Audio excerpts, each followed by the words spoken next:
We're talking today with David Scherer of Allendale, Michigan, and the interviewer is James Smither of the Grand Valley State University Veterans History Project.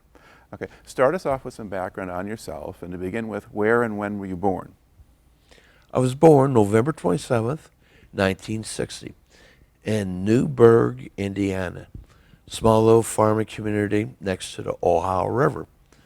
We're just outside of Evansville, Indiana. And And what was your family doing for a living then? my dad was a self-contractor plus had a farm. My mother was a nurse for St. Mary's Hospital in Evansville. Okay, all right. And as you're growing up, when you're a kid, the Vietnam War is going on. Did you pay any attention to that, or was that not really on your radar screen? When we used to eat supper, TV be on, and the news coverage on television. I remember them showing the body counts, how many wounded for a day, how many killed in action, how many enemy was killed. You see them chopping the wounded off by helicopter, be a general or a captain talking about that day battle. At the same time, eating supper. And my dad wouldn't say much because my dad was a World War II veteran, Seabees. So, of course, being young, military, something military on TV. Had a friend, had his son was in Vietnam, and he didn't talk about it very much. And I never knew what happened to his son growing up. Nothing was said. So that family moved out, never saw them again. But still, the talk of Vietnam, the protesting on TV, seeing. I remember watching them burn their draft cards. I was in my teens, very early, 13, 14, and then once the end of Vietnam, just kind of went away, except for what you saw on TV about the veterans. Right. The veterans that were upset, the veterans that they've had it with America, they're going to move out west, out in the mountains, get lost. That was it. And my dad did belong to American Legion. And what veterans they were, Vietnam veterans, they stayed to themselves. To me, they were young guys. Yeah. And the World War II veterans, I still remember my dad and his friends couldn't understand why these guys, I remember the word selfish was being used. The World War II veterans said it. And I couldn't understand, didn't understand. And I do remember these guys, when they did get drunk, they were hostile, especially toward the World War II veterans. But then, high school rolled around. Vietnam wasn't talked in history. Still, everything in history was World War II. Yep. Very little was talked about Vietnam. And graduated high school in 1979. And still, there was no talk about Vietnam at that period. If you were a Vietnam soldier, they kept very quiet. And then I do remember the news talk about the casualty and then Agent Orange. That was starting to become a big thing in the late 70s. Okay. Now, so what did you do after you graduated high school? Worked on a farm. Bunch of guys used to hang around, been small town, go to the river, frog around there, and had our cars, had our pickup trucks. Farming was starting to become very bad. My dad's business wasn't doing very good. And back home, I was either working at a coal mine or farming or the military. 1980 rolled around, Actually, the reason, if my wife was here, she would tell you exactly why I joined the military. Well, besides the work, I was dating a girl, and things weren't working out very well between her and I. And I got this thing in my head, join the Army. Maybe she'll come and stop you. Well, the day came to get on the bus. She didn't show up at the bus station. By then, I already raised my right hand. I was sworn in. All right. Now, at the time you enlisted, were there a lot of guys from your community who were going in, or did you just walk into a recruiting office and you're the only one there? Or? I was the only one there, because by then everybody was either college or still working on the farms. The recruiter, said, not too many people from your area, because everybody was still talking college. Okay. Now, when you enlist, were you given options for what kinds of training you could take, or did that all just depend on aptitude tests? Aptitude tests. Okay. And everything turned out mechanical. All right. And now, did you know that before you went off to boot camp, or did you take a lot of these tests at boot camp when you got there? I knew that before I went to basic. Okay. So where did you do basic? Fort Sill, Oklahoma. All right. And describe that place. What did it look like at the time? When I got off the bus at the reception center, everything was nice, clean, tidy. Drill instructor got on the bus, of course, yelling and screaming, and I'm thinking, what did I do? And they rushed us through, ran us through the mess hall real quick, and the mess hall was huge. Food was fantastic. I'm like, this is pretty cool. Once we got our uniforms, and it was almost like I once seen of stripes, getting the uniform. They're fitting you and this and that. Then they got us in the barracks, this one barracks.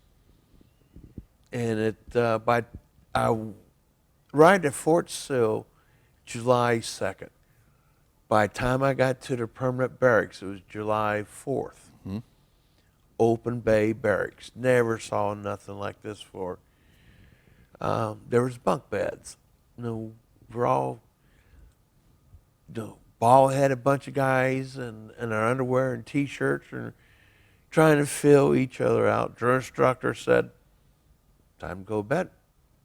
4th of July. We're figuring, okay, we're going to see fireworks. No. It was hot in Oklahoma. And, you're laying in bed, you're sweating, and you hear the fireworks. They did have fans. And by then, we were already tired, from the hustling around, getting everything together. So laying in your bed, sweating, hear the fireworks, thinking, what did I do wrong? Everybody else was thinking the same thing, too. Well, made it through the night, 5 o'clock, following morning, drill instructors throwing trash cans down the hallway. And that was an experience, hearing trash cans. Called every name that you could think of that they could call you. We're just standing up. Some guys still laying in bed, and they're flipping the mattresses off the bunk bed. So, we're getting a time, get dressed, showered, shaved, PT and all this. We still had the green uniforms. That's before the fatigues. So we wore white T-shirts. And so then basic started. And drill instructor, both my drill instructors were Vietnam vets. I mean, I was impressed with their shoulder patches, because both of them was 7th Cavalry. That's the big patch with a hort. Yep. And one was a white drill instructor. The other one was a Puerto Rican, Sergeant Vega. Short. Man, the looks that these guys could give you, stop your heart. And they laid it out to us, being mom, dad, preacher, the whole schmeal. But they're also here to get you through basic training. Well, they were still old school. how they were trained. They had no problems of putting you into place by, I want to say, a little more firmer grab. But you're still called every name of the book. And so, they taught us the marching, the drills. We're like, okay, marching, drill. Then we went out in the fields and taught us weapons, everything. The grenade throwing, how set up your fire points and all this. And I was thinking, well, I'm going to be in maintenance. Why do I need to know all this? No, this is it. But in the process, I felt comfortable with my drill instructors. My father was a Depression child, and plus a World War II veteran. Navy, they're doing one way, the right way. His way, the Navy way. You didn't moan, groan, complain, and you took a butt chewing. Literally, you took drill. Well, I was a basic drill instructor sitting there screaming, I found myself finding comfortable. Dad, when did you turn into a Puerto Rican? Be careful with playing with your cord there. When did you turn into a Puerto Rican? I was comfortable though, and turned out the other guys who had fathers that were in military, World War II, Depression child. They were hardcore.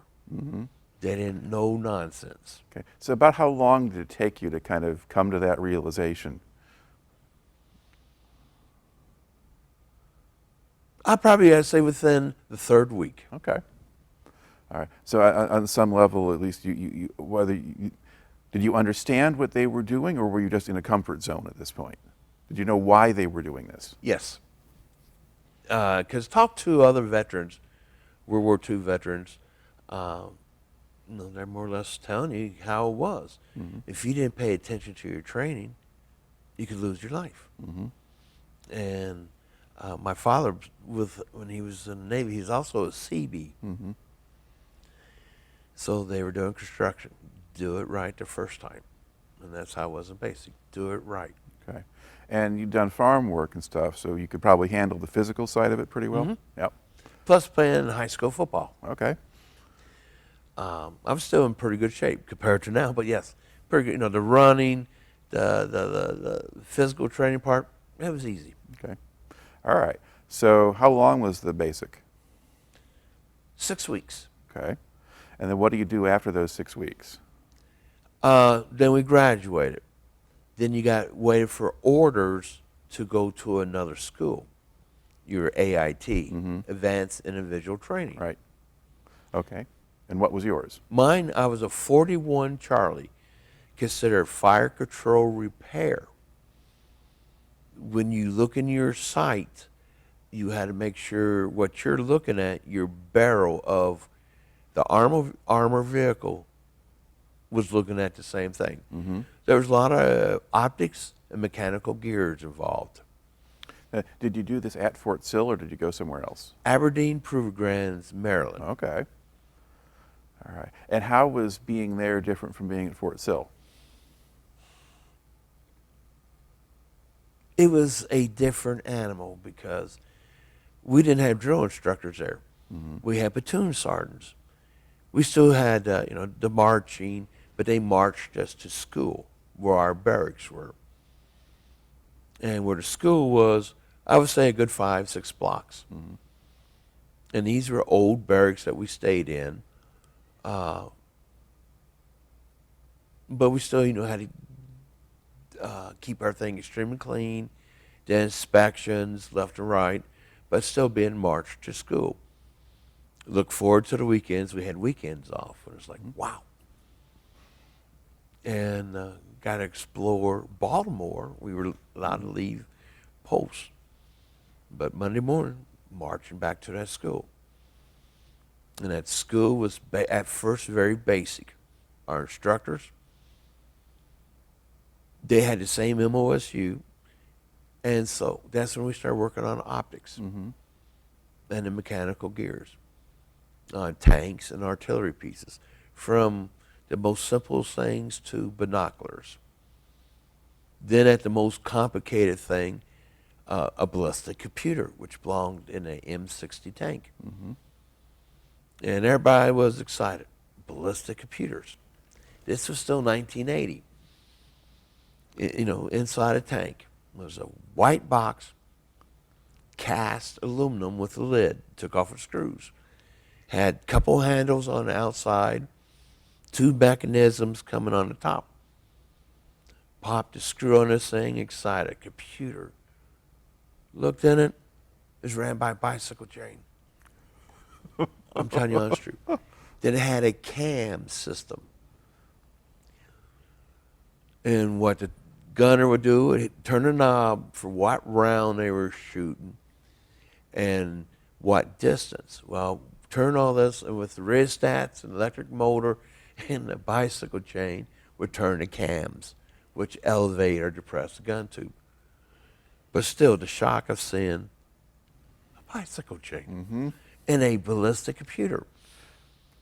Now, was it a computer only a sense of being a machine that calculated things, as opposed to, you know, having all the integrated circuits and all the circuit cards and yeah, everything that else? stuff. And but that was the technology for the M60 tank from 1960 until they start modifying the tank to A1, A2, and the fire control systems got a little more complicated, but not by much.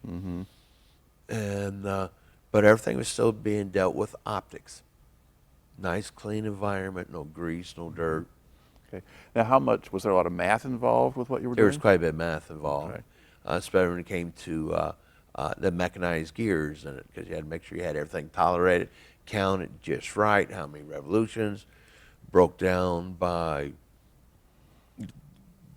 what it required for. There was also a lot of electricity involved too. So you had the oscilloscope, multimeter, rheostats, and all this that we were replacing. Okay. So then you're learning basic electronics at the same time? Okay. Now, was there enough math that you got to use a calculator? I mean, the handheld calculator existed by then, but was that part of what you used at that That's point? what we used, or if not, we did the old math. Wrote our thing down on inside the turret with a pencil. But no slide rule? No slide rule, no. Yeah, well, they stopped teaching us that. Okay. All right. And how long was that training session? That was a year. Okay. All right. So daily life was basically just get up in the morning, march off to breakfast, go to school. School, did our PT, and then typical military life, you know, barracks, and All right. then we started watching the numbers of the guys that weren't around no more, because we were also having testing quite a bit. And what their instructors used to love to do, as soon as you work on something, they would come in later on, take screws out, take this out. Well, you're so confident that you worked on a piece earlier, you knew it was going to be fine. Well, and all of a sudden it's not working. Why is it not working? So you're freaking out, but you didn't think about them sabotaging the part. You're panicking and can't find out what's wrong. And so, you know, they might take a unhooked wire that you knew was hooked earlier. So they kept you on your feet like that. Okay. Then they started introducing Soviet stuff that was captured. And we couldn't believe how basic this Soviet equipment was, their sights, compared to our sights. Yeah. I did once interview somebody who was serving in Germany, I think in the 70s, and they got to see inside of a T-72 tank. And he said a lot of it was made of wood. Their stuff was very crude compared to our stuff. All right. Now, when you would go into town, into Baltimore or whatever, I mean, you'd be going in there and you'd have short hair and so forth. Would people know you were military to look at you, or? Because long hair was still popular. Yeah. We would stick out like a sore thumb. Okay. How did people treat soldiers at that point? We didn't brag that much about, I mean, they knew we were soldiers. Only time when you went back home on leave, somebody knew, hey, you're in the Army, let me buy you a beer. Then you buy a drink. Okay, so you weren't getting any kind of old Vietnam backlash, or I suppose being Southern Indiana, probably you wouldn't hit a whole lot of that anyway. But there are some areas where if you were in the military, people might look down on you or view I you. got that at Chicago O'Hare Airport. 'Cause I was in uniform. And I had a woman want to know, are we still trained on killing babies? And I looked at her, and I just walked away. Then a couple of us went into a bar at O'Hare, and we were, just minding our own business. A couple guys told us about Vietnam, and they told us about their experience walking through that airport in early 70s. And they're like, you shouldn't be walking through here with being in uniform. And, they told us about their experience. Yelled at, screamed at. Yeah. Okay. So there's a little bit of that left over, but it's clearly not like it was when, No, nothing like what when it they was. did it through there. Okay. So now you get to the end of this year's training. Now, how long had you enlisted for? What was the length of enlistment? First time 4 years. Okay. And so you're basically a little over a year into it at this point. Once you complete that training, what do they do with you? It was the waiting game. It was like being in college when you took your final exams and it's posted on the board. There was orders posted on the board. And when I enlisted, first thing the recruiter says, where do you want to be stationed at? And I said, Fort Knox and Fort Campbell or Hawaii. Okay, that's all in the paperwork. So we all ran up to his bulletin board, saw orders. You know how excited, like when you were in college, I passed. All of a sudden I hear guys, Germany, Korea. Oh, I got Fort Hood, Fort Bliss, Fort Lewis. And I'm looking. Scherer, Germany. My recruiter said, I will get you Fort Knox or Fort Campbell. For sure, Hawaii. I'm still looking. Okay. Now, Germany. Fort Knox and Fort Campbell, why did you prefer those? They were 150 miles away from my home. Yep, close to home. So you do Close that. to home. And if you're going to go anywhere else, go to Hawaii. Hawaii. Okay, so you get Germany. All I right. got Germany. All right. And now, what, if anything, do you do to prepare to go over? Got a 30-day leave. And back home, hung around my friends. Your typical, like when you came home from college. Hang around your friends and, try to pick up some stuff. And the 30 days was great until probably the last week of that. And I still remember to today, all of a sudden it was time to go. And I had to fly out the local airport, then fly into JFK. And still never been to a big city, that big of a city. So got in JFK, big old wide-eyed, saw a bunch of other soldiers. We had a station area we had to stay at. Was going overseas. And just looking at the people at JFK and still in dress greens and excited. It was time for us to board that 8-hour flight. But there's no no preparation to get ready to go. Okay, so not teaching you anything about life in Germany or anything else like that? Knew nothing about Germany. Okay. To tell you how naive I was, when we landed at Frankfurt, I was still expecting to see the Hansel and Gretel style homes. That's how naive I was. Still seeing German girls in pigtails, and got in Frankfurt and McDonald's. Where these big buildings come from? Yep. Where's the little Hansel and Gretel style homes and all this? We had a reassignment area we had to go to where the units came pick you up. Spent a day there, And then I'm noticing everybody's speaking German. Then it hit me like a ton of bricks. My dad and family spoke German. One day, I said, "You might want to learn how to speak German." He was right. Mm-hmm. And my unit came, picked me up, Okay. And what unit was that? the 19th Maintenance Support Battalion. Okay. All right. They come and get you, and now what happens? They came, got me, and the whole ABC's welcome to Germany. We're going down the Autobahn and heading toward the barracks. And I was shocked on how these cars were driving. We had military Jeep, and just seen all these cars, how fast. Still, where's the brick line roads, the cobblestone streets, and all this. And all of a sudden, I saw a sign, "Welcome to Hanau, Germany." And so I get to my company, 19th Maintenance, old World War II German barracks. So I got the introduction, had a process in.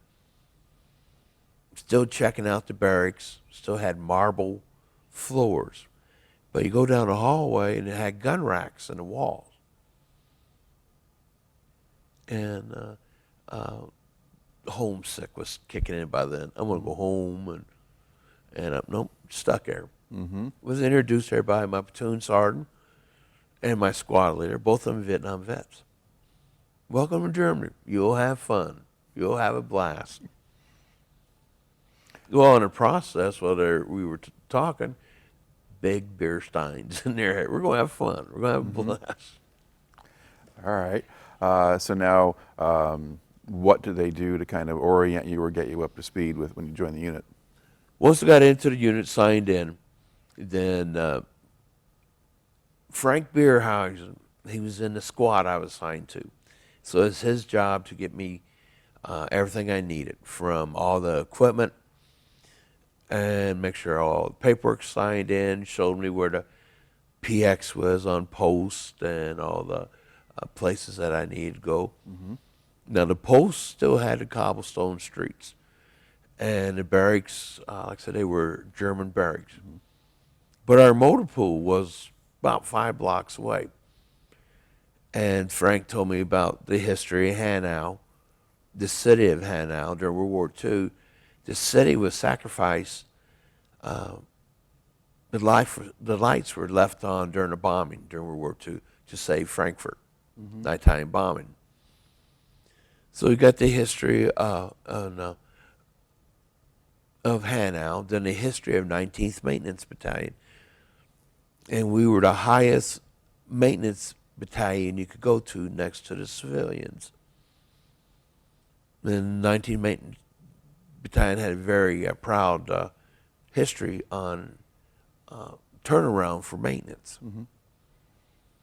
That goes from wheeled vehicles to tracked vehicles, weapons, of course, armor.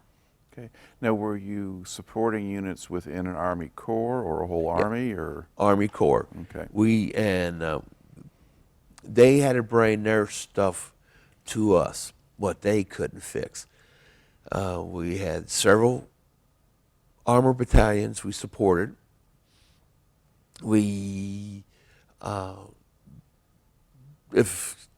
they had their maintenance people brought everything to us. Mm-hmm.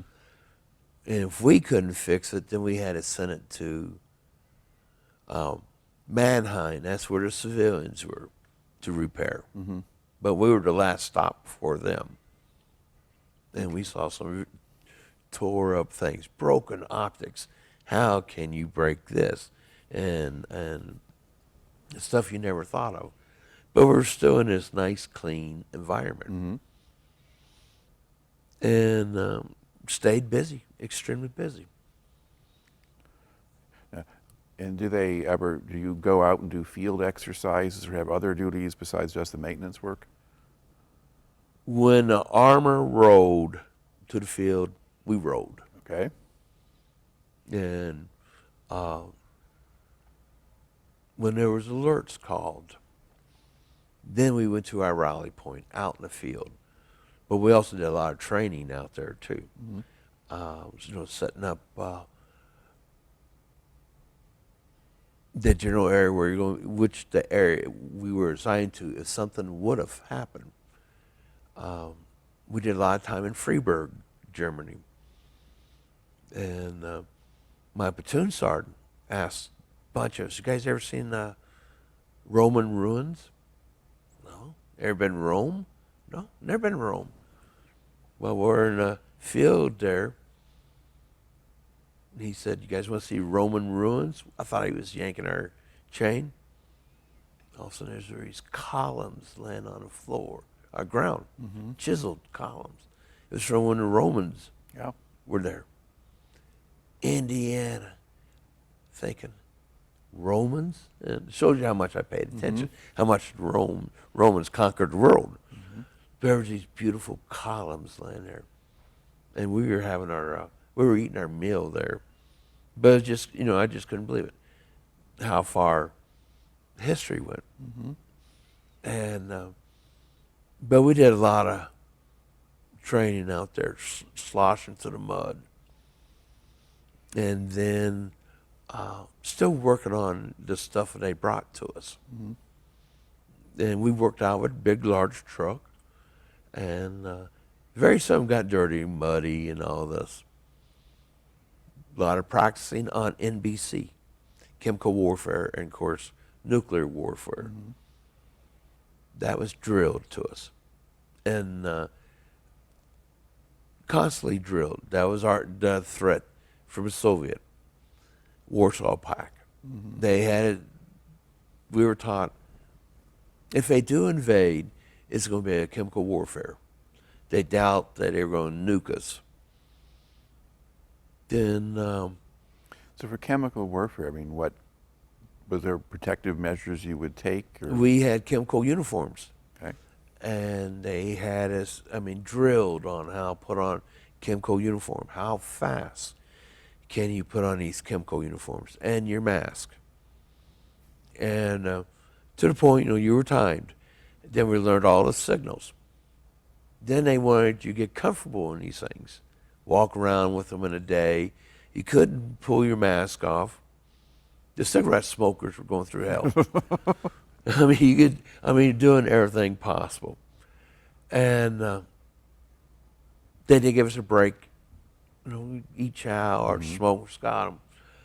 But then they came with a brilliant idea. Let's play baseball in these things. Because they wanted you to get used to them. Yep. And they were charcoal activated. Look inside a chemical suit, it was all black. Then we were still wearing white T-shirts. So we played baseball, we played volleyball, and everybody sucking wind left and right. Time to take our tops off, and also what was a nice white T-shirt was black. We had to wear rubber gloves, your hands are pruned. But this, they kept drilling in our heads over time after time and time. Then when the alerts would come, how fast can you get your gear together, get it to the truck, have your weapon ready? And this went on and on. And there were some times where we get to the trucks, we're moving out. And probably about third month I was there, I was on my probably fourth alert. And they call these things at 1 o'clock in the morning. Never during the daytime, but 1 o'clock in the morning. It was a race, get everything together that you were issued. Pile in the back of a deuce and a half, off we went. And then you knew we were going to go for a longer distance when they put convoy numbers on the trucks. Then I became a driver and had a convoy number on my truck. First time driving on the Autobahn. Still geeked up. Well, that long drive, we ended up in Grafenwehr. Where is Grafenwehr? And got there, set up, and same thing all over again. Chemical, train, nuclear. So somebody walk around with a flash on the camera. See the flash? That's nuclear. Hit the ground. Put your butt toward the flash. Cover your head. And so that went on. Run around mop suits. Train with your weapon. Train with your weapon. Still do your job. They still bring in parts to you. Get it out. Get it out. Because by then the tankers and artillery battalions are at the ranges. They have to qualify. They will need their stuff. So you're getting everything out. Still make sure your job. Because one of the things you were threatened was, you screw it up, that round falls short, kill somebody, your name's over that paperwork. Mm-hmm. And working on optics was, you no more get an optic clean, set just right. You're looking through the thing. There's a smudge. Where did that smudge come from? Where did that piece of dust come from? And of course, with being a mechanized gear, you had to make everything was set. And still, it had to be put out 100%. And so this went on for a while. And still, chemical. And then one night things changed. That's when the Soviets shot down that Korean airliner. Mm-hmm. And we were put on an alert. None of us knew nothing about the Korean airliner. Mm-hmm. But they got to happen probably 2 days before we had our alert. So we're going to the motor pool. All of a sudden, we're going in a different direction than our usual where we went. Where we're going? Fulda. Where's Fulda? Fulda Gap. That's where they estimate the East German Army and the Russian Army coming through. Mm-hmm. No, yeah. By the time we got there, we were the 4th Battalion. They already had the armor ready to go. So they told us where we're going. We set up, and you look where we're setting up, you saw the gap. We had our M60 machine guns and our 50s ready. And you're done, we're going to war. No, we're not. Yeah, we're going to war. And that was the first time I was there, it was scary. Mm-hmm. I was scared. And we were out there for 3 days. And my old platoon sergeant, that was a Vietnam vet, came up to us. He goes, if we get overran, if I'm around, I'm going to make sure I shoot you guys. Because he said, if the communists get a hold of you guys, because he's remembered from Vietnam, mm-hmm. It's going to be ugly. I don't want to be shot. Yeah, but we were ready. Mm-hmm. Then find out how big of a cluster it was, these other battalions mm-hmm. running to their point. Then there was accidents left and right. And but it never happened. Mm-hmm. We packed up, went back to where we came from, unloaded, broke out the beer. Mm-hmm. Beer was the biggest Band-Aid. Mm-hmm. And there was a lot of beer. There was a lot of drinking on your downtime. All right. Now, would you go off base or just stay on base? Off base, local guest houses. All right. And how did the local Germans deal with the American soldiers? Oh, I was hoping you would ask me this. It was like an age divide. The older Germans that I would say was our parents' ages mm-hmm. when we went over, they remembered the American GIs, how well the American GIs treated them. Mm-hmm. They said, they flat out tell you, they were starving for food. GIs always had food. We'd give them their rations, their K-meals, and treat them, even though they were Germans, they would treat them mm-hmm. fantastically. They had nothing but praises of the American GIs. And it was the German was our parents' ages that were what, say teenagers mm-hmm. and younger. Then the older Germans would ask us, treat us like we were kings. We had a rally point, was out in the boonies where we had it with our 2 trucks. It was at a farm, German farm. To me, home, farm. It was this old German and his wife. They had a contract where we would set up with the government. So they were used to Americans being there. When they would treat us like kings. They would feed us. And we would give him cigarettes here and there. And his wife always brought bread to it, fresh German bread. And he knew he couldn't drink, but he still smuggled us a couple bottles of schnapps. But still, he remembered Americans. Americans. And he hated communism. And the only ones that would not talk to us, and we figured those were the ones that were in the war, the soldiers, German soldiers. They stayed away from us. And we discovered, too, the older men would always wear long sleeves. And no matter how hot it was, and somebody told us once they think they were SS, because SS marked on arms. Now everybody else would run around with short sleeves. What about the people your own age? The younger kids, the college kids, they wanted us out because of nuclear weapons. And we were warned several times, careful in Frankfurt, might be a riot. And the younger kids, by then, they wanted us out. No more nukes. That was hot and heavy in the mid-'80s. Excuse me. And you see the protests. We got caught up in a protest in Frankfurt. And there was 4 of us. And we were like scared. What are we going to do? And it was this shop owner pulled us in a shop. He knew we were Americans, of course, with the haircuts. Yeah. And we waited till that protest went through. They were burning American flags, screaming, yelling. We ended up having 5 more buddies down the way got caught smack dab in the center of that thing also. And they couldn't get out.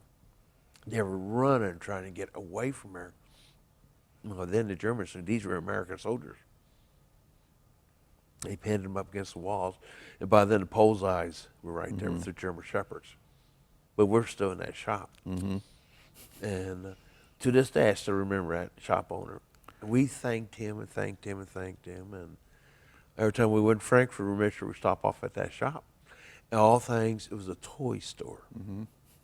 So. Okay, because that's something where, in the United States, when all of that stuff was going on, I mean, the Korean airliner thing attracted a certain amount of attention. Right. But at home, it wasn't really something where you really thought that was going to get you into a war or whatever else. And of course, while there was an anti-nuclear movement of a sort that had been around more really in the late 70s, rioting, things like that, no. I mean, maybe over building a nuclear power plant someplace. Exactly. But yeah, it was just a different set of experiences there, right? Well, growing up, what rioting I remember seeing on TV, of course, was down south. With the issues down there. That's where you saw the riot, firemen with the fire hoses and all this. Yeah, and there were the anti-war stuff that went on in the late 60s, early 70s too. But for this whole other stuff going on in the 80s, and it doesn't affect us here. Okay. Now, are there other things that went on when you were in Hanau that kind of stand out in your memory from that tour? Flag burning. We had a rec room. We used to watch news. It was Stars and Stripes. And then it was CNN News. They would have a partnership with CNN News. Bunch of us in the rec room watching TV. It was late. They're talking about flag burning. Flag burning? Yeah, they're burning flags in the U.S. What? Then they're showing it. What the hell's going on? Then they said it was okay to burn a flag, American flag. No way. If somebody would have told me, yeah, they're burning flags in America, I wouldn't have believed it until I saw it on TV. And then AIDS. That's the same time about the AIDS breakout. And I remember a lot of saying, we're not going home. I'm not going home. I mean, what's going on? Had the AIDS break out. Then, of course, a flag burn. Of course, President Reagan reassuring everybody, everything's going to be fine.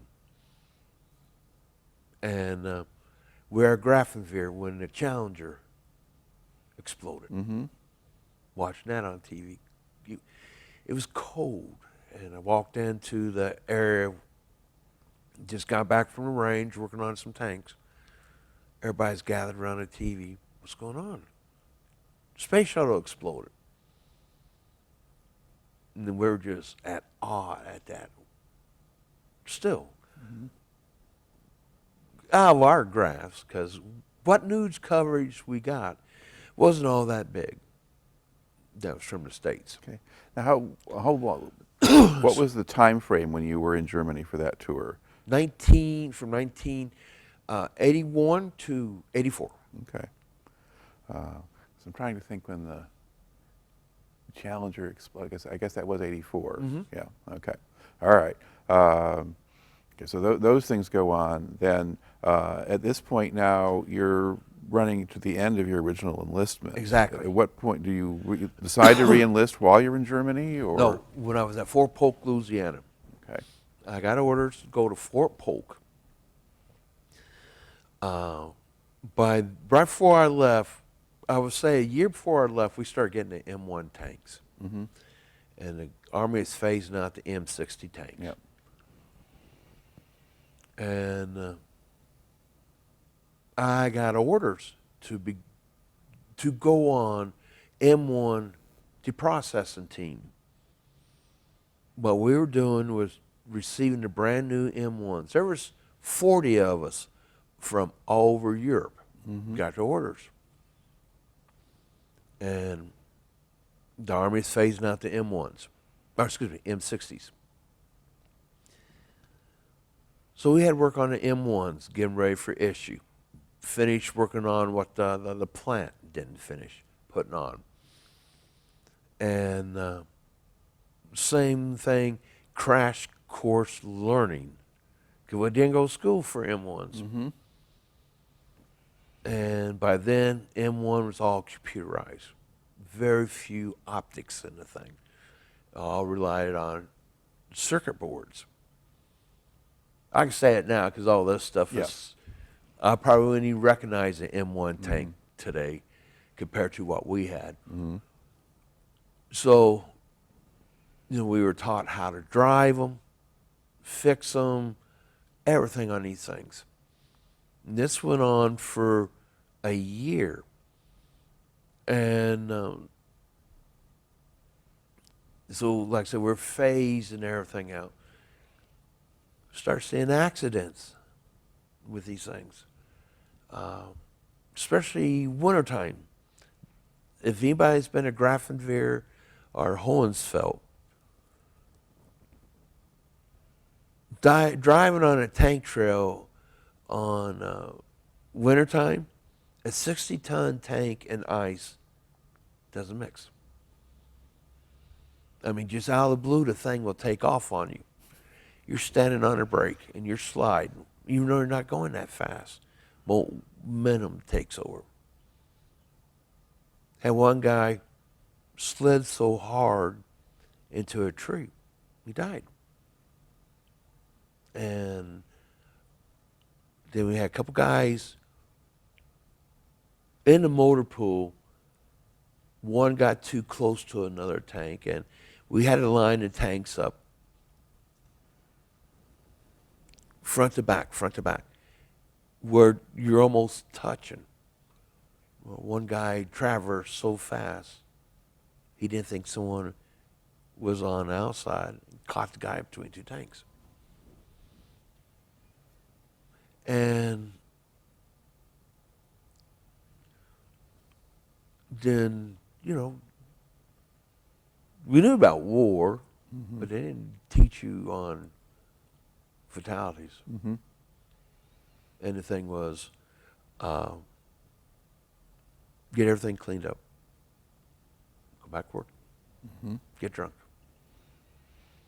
and shake it off. So, you know, we're using high pressure hoses to get rid of the blood, and on the new tanks, still that battalion coming in for these new tanks the following day, get these things out. And there were still a lot of accidents. People don't realize, you know, we didn't fire a shot over there. You know how many casualties they were over there just in the 80s alone? Covered all 4 U.S. wars. Nobody knows about the casualties we had in peacetime. We had explosions, vehicles overturning, vehicles in wrecks, short rounds, guys getting hit by a mortar that fell short. The last year I was in Germany, Grafenwehr had an engineer battalion, combat engineer battalion working on landmines, how to set landmines. One exploded, killed 7 guys. Yeah. I mean, sometimes news of military accidents comes through, but usually it's a helicopter crash or something like that. Very brief. But when there was a explosion in a turret of a tank, no one knows. All right. Compared to today. And that sticks in my gall. Okay. Now we had gotten into this, so you spent the last year in Germany and then that tour. You're now working with the Abrams tanks and so forth, and then you get orders to go to Fort Polk. Fort Polk, Louisiana. I knew for sure I peed off somebody to send me there. Who did I make mad? I was running through my mind. Must have been my first sergeant, company commander. Got down there in Louisiana. Drove down. It was July. Hot. I mean, now where I'm from, Indiana, it got hot, extremely hot, the humidity-wise. Louisiana, completely different animal.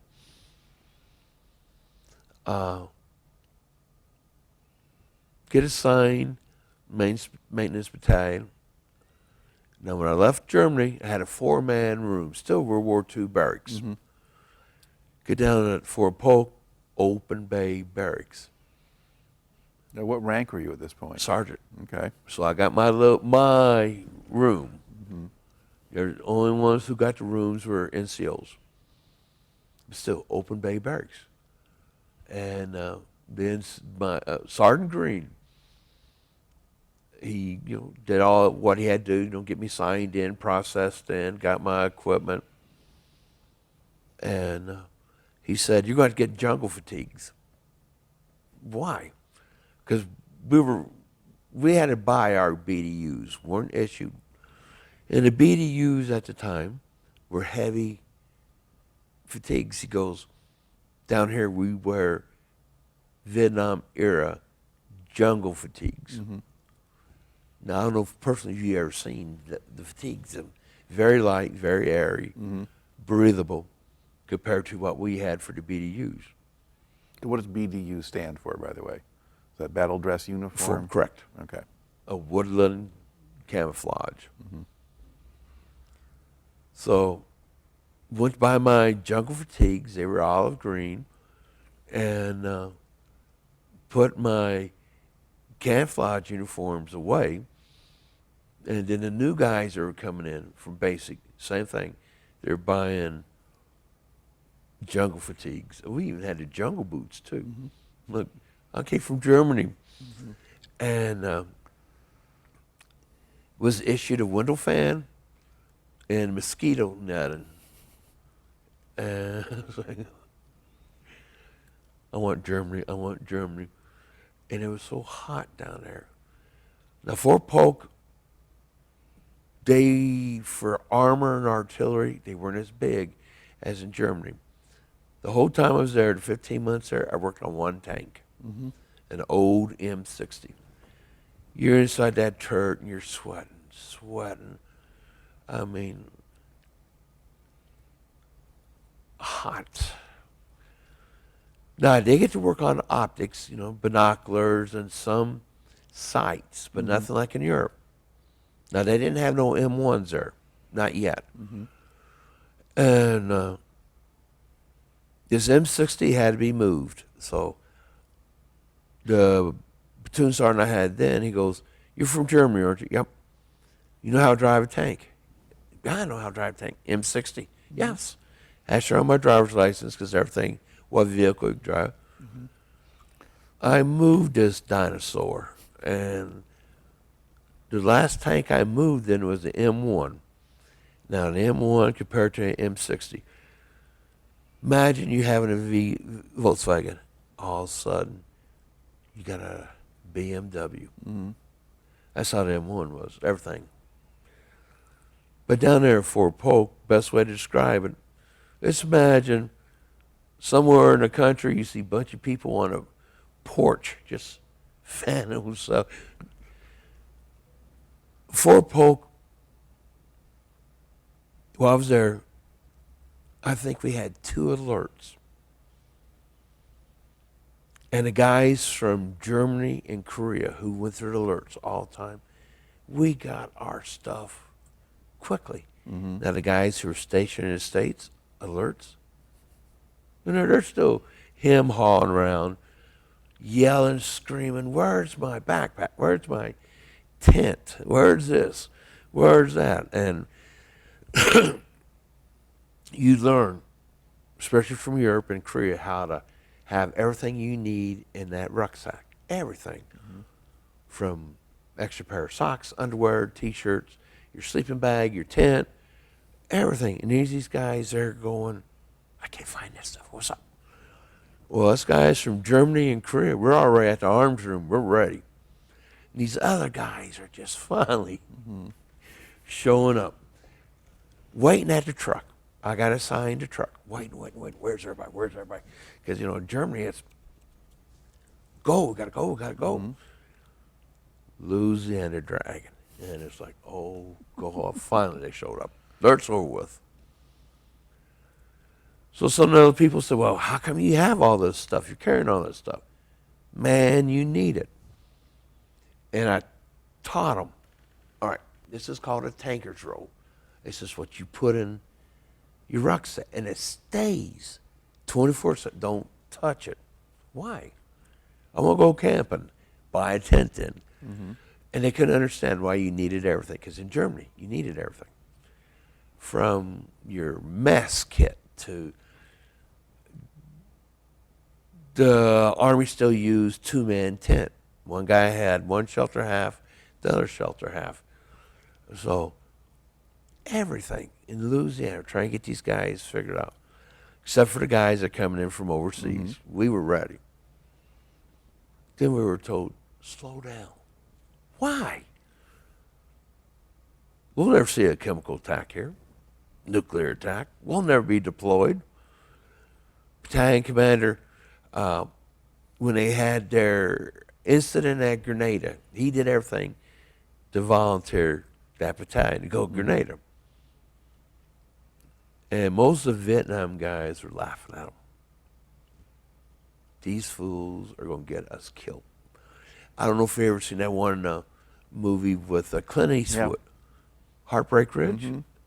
How him and that battalion commander and the old first sergeant and all, how they talk. That's how it was. And I'm still listening to the Vietnam vets because they still know what they're talking about. But the guys from Germany are like, we're in trouble, especially with how they're pushing chemical warfare, nuclear attack, and all this. So then every Wednesday, it was training day. Classes were give more or less a refresher of what you were taught from basic and all this. And I'm telling you the honest truth, I have that certificate to show you. And it was bugging me. Nothing on chemical warfare. So they encourage you to give a class. That's part of your job. So I said, I'll do a chemical warfare. How to decontaminate. They're like, decontaminate? Yes. How to decontaminate your vehicle in case you're for chemical. So my company commander said, fine, write me up some index cards on the class. And our chemical NCO, or NBC NCO, wasn't too keen on chemical warfare. And with his time spent at Fort Polk. And like I said, the training for that was, so I gave my class. Like I said, that day, it was more or less like a round table thing for classes, from CPR, weapons, common map reading, how to communicate on radio. Well, mine was outside, and I had my truck, which was a 5-ton truck. They did have the decontamination bottles there, which was charged by CO2 canisters. I laid out everything, and then everybody was going outside to my station. Had to introduce them to them, who I was and what the class. And my company commander says, how do you know so much about this? We were drilled and drilled and drilled to the point we do it in our sleep. Mm-hmm. So I was giving my class. Everybody's like, okay, so you have to clean it. With this canister, you had to soak, hose down inside the cab of the truck, everything you would imagine you would touch, from the outside, inside. If you're hauling troops, the backside. You want to decontaminate that truck. And they're saying, why? What if you're separated from a unit? You see a vehicle, and you're trying to make it back to the back. There's a bunch of you. You see a vehicle that's still working. You want to decontaminate that, get you and your people back in the back. By then, you'll be decontaminated. I told them how it was been done and how we were taught. And so this went on for all day. I think I probably had 8 classes that day. Battalion commander showed up. And he very seldom shows up. Well, there's other units. Mm-hmm. He showed up to mine. So he wanted to know how I learned all this. I said, in Germany, this is, we're training on this 24/7 besides your weapon. And he goes, he was stationed in Germany. He remembers all our training. Mm-hmm. He says, stateside units are weak on this. He said, well, run me through your class. I ran through my class and everything. Him and his aide and his first sergeants went through the class. Mm-hmm. It was over with. He said, I gave a very nice class. And he said, you should be proud of what you were taught. That was it, left. Mm-hmm. Week later, all of a sudden, we had a formation. Battalion commander was there. And that's when I got the Army Achievement Medal for my NBC classes. Mm-hmm. Now, if it had been Germany, it had been another, God. There, and the funniest thing was, listen to people say, I can't drive this truck, because they didn't know how to drive stick shift. Mm-hmm. You're going to learn, I guarantee you. But they're like, we'll save lives. They're saying it will save your life. Mm-hmm. And so I got back to the barracks, feeling kind of proud of myself. And Sergeant across from me, and he said, show off. And he's never been to Europe. Mm-hmm. But it was just funny how stateside units. Mm-hmm. And it was getting time for reenlisting. And I liked the Army. I really did. I liked the structure. Everybody in the military was your family. Mm-hmm. I don't care who you were. I think you heard this from other vets. When they use the term brother, it's true. Mm-hmm. With your best friend, you know everything about him. He knows everything about you. You almost feel like you're part of his family, the way he would talk about his family, vice versa. But at Fort Polk, As soon as everything was done, boom, get in your car, go. We wouldn't have very many people to hang out with like there was in Europe. These guys complaining about how much they hated Army. I'm like, you got it made here. There's no alert. You're not in the field. Went to the field once at Fort Polk. And nothing like Germany. It's time to reenlist. I'll do it for another 4 years. What the hell? I'm having fun. By then, my dad lost the farm. That's when farming was taken. Nosedive. I didn't want to work in the coal mines or stripper pits. The girl who I had high hopes of, the reason why I went into the Army, forgot about her a long time ago. So I re-enlisted. Re-enlistment and NCO said, all right, where do you want to be stationed at? Your dream sheet. First 3 places I chose the first time. Fort Polk, Fort Campbell, Fort Polk. Or Fort Knox? Fort Knox. I see Polk stuck in my mind. And Hawaii. Okay. So it's Knox, Campbell, Hawaii. Waited around for about 2-3 weeks. Got orders. Germany. What happened to? Well, those slots are filled. Germany, he goes, could be worse. Go Korea. I heard too many horror stories about Korea. No. Did my 30-day leave, and this time I knew what to expect. Leave went by fine, fantastic.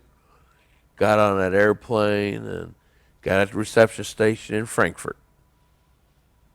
Same thing. So they said, well, you're going to be assigned to the 3rd Infantry Division. And I told them, I'm not infantry. I'm maintenance. No, they got tanks and artillery there. Can I go back to originally where I came from? 19th. And they're like, no, 3rd Infantry. So they came down, picked me up, and then they told me the history of 3rd Infantry, Audie Murphy. Okay, it's cool. And got there in Wurzburg. Again, German barracks. Expected that. And so I expected everything, what I went through the first time I was in Germany. So I said, what shop am I going to? Figure I'm going to a shop. You're not going to a shop. You've been assigned to an armor brigade. And that was the death knell. Because guys in armor brigade, they're maintenance people, when the tanks moved, they moved. They didn't work out a nice, clean, sterile shop. They worked out of a van, the size of a moving van. So this can't be too bad. So I got there, platoon sergeant explaining everything. This is what my duties were. And we had the D sets, which was the computer to ran tests on the computers on the tanks. We would tell you what was wrong, mostly circuit card, diode, and all this. You won't see no optics, I guarantee it. It's you and this one guy. Okay, fine, no problem. And this guy was like, oh, welcome, da-da-da. He was my roommate. Oh, we had nothing to do for about a month. Next thing I know, I'm busting track on a tank, which was not my job. They needed help. And they came to the truck. Do anything today? Nope. Yeah, you are. You ever bust track before? No. I drove tanks before. End up for that whole month, they were reshoeing the M1s, busting track. Didn't get to work inside the turret hardly. All right. And you had no experience with that at all? No experience. Learn as you go. Okay. And so all of a sudden, the recovery driver, which drives the M88 recovery vehicle, he was getting out. no one really, they had a hard time finding a replacement for him. And they looked at me and they said, "You're a pretty big guy. You like heavy equipment?" It don't bother me. And one of them said, "You're a farm boy, aren't you?" "Yeah, no problem. You're our new recovery operator." Never recovered anything for my whole life. This thing is big enough, flip over a truck without even breaking a sweat. Small APC. They usually use it to pull engine packs out of tanks. Learn as you go. Never went to recovery school. But again, when the tanks moved, that thing moved. Mm-hmm. They would get stuck in the mud. We had to hook up to them, try to pull them out, wading through the mud. You're muddy. In the process, I ran across a friend of mine who was still at 19th Maintenance. And there we were always proud of our uniforms. Everything was always starch, boots, spit shine. Ran across him, saw his uniform, same rank. He said, "You look like a ragamuffin." "I don't have time. We don't do looking pretty no more." Boots and mud, and when you're at Grafenwehr and Hohenfeld, I hope you run into a veteran. You'll find mud you never thought you could find mud. Summertime, dust, this real fine dust powder. And so again, you never dreamt you could find dust in the mud. But my friend's like, "Yeah, I'm still in the same truck we used to have back then. That truck, you could eat off the floor because everything had to be clean." I said, "Well, have you been working on the M1s?" "Not much." "What do you do on them?" So I told him, "Well, at my unit, you bust track, you help them pull engine packs out. Of course, you're working a turret, or you're pulling a turret out, or replacing a gun barrel." He goes, "We weren't taught that in school." I know, nothing. And but you did everything when it came to the armor. Well, something for the artillery. And can you replace a barrel on M1? "Yeah." "It takes 2 guys." "Can you do this on it?" "Yep." "Can you pull that motor by yourself?" "Yep." Still takes 2 guys. When we first started processing the M1s in mid-'80s, and they discovered everything was in metric, and we had nothing but U.S. standard toolboxes. Now, these are coming in from the States, metric. We couldn't pull, everybody had their own certain job with a brand new tank. Mine was to climb underneath there, drop these 2 plates, look for serial numbers. Couldn't drop them. They were 17 millimeter. Was there a 17 millimeter in Germany that the Army issued? Nope. They had to go to auto parts store, German auto parts store, get a 17 millimeter socket. That thing could have stopped if we would have had a war. It was the funniest thing I've ever seen, 17 millimeter. All right. Okay. So we're going to go back now. You do the second tour. You join this armored brigade, and you're doing all of these different kinds of things. And so what else kind of stands out about that tour for you?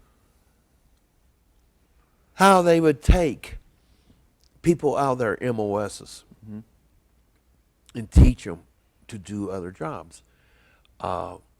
We were so short-handed when we went to the range, desperately hurting for people. And I told Toon Sergeant, I said, "Look, I need another person." My roommate then, Mark, and I, we had this one tank was giving us fits, electronics. Need somebody to help us. Run to the truck, run the part on D-sets. Well, one person is still in a turret. But we needed a person, once that part was fixed, run that part or that piece of equipment to the person in the turret. Losing time. "I'll get you somebody." They pulled a company clerk, a PFC. Not his job, never been in a field before. It's just standing there.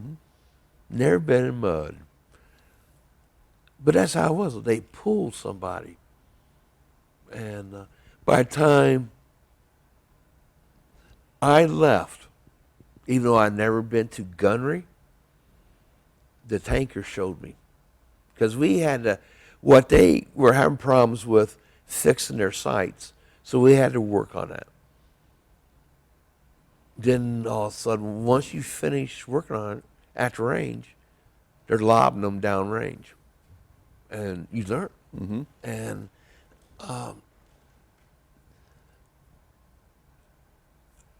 I was on another deprocessing team for the second time around.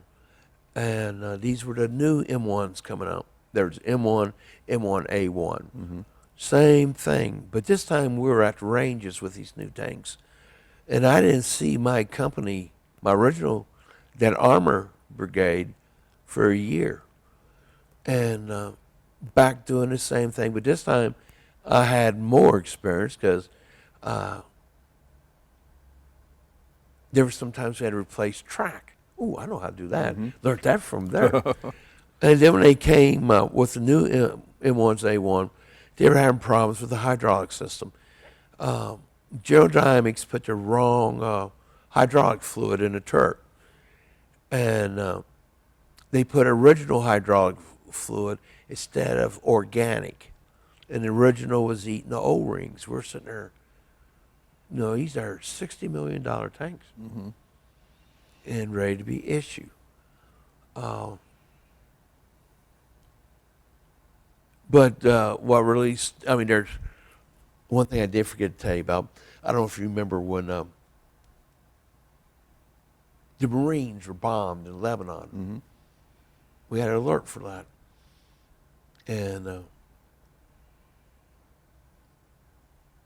had to go get the M88, drive it down to post, put it at post. We already had the thing staggered, and everybody was flipping out. You know, we're going to get bombed. We're going to bomb. And they're trying to reassure us, no, we're fine, we're fine. At the same time,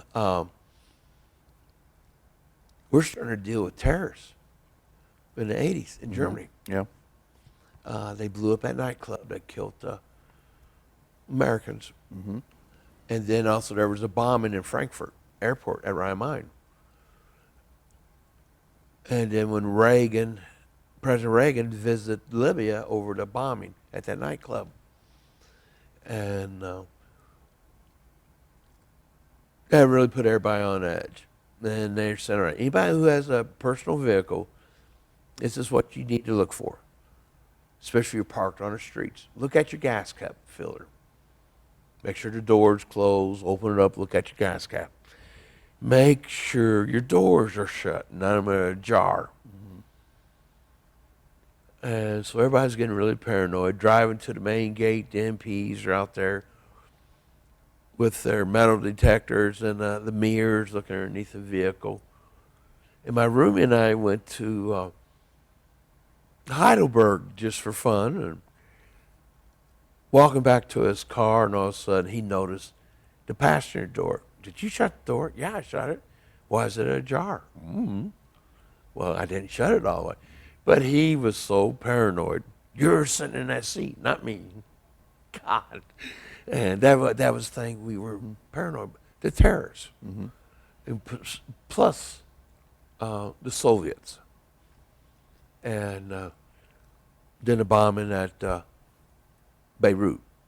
No, we never thought of stuff like this. Then all of a sudden, the buses that we had on post, regular school buses, they had metal over the windows, mesh.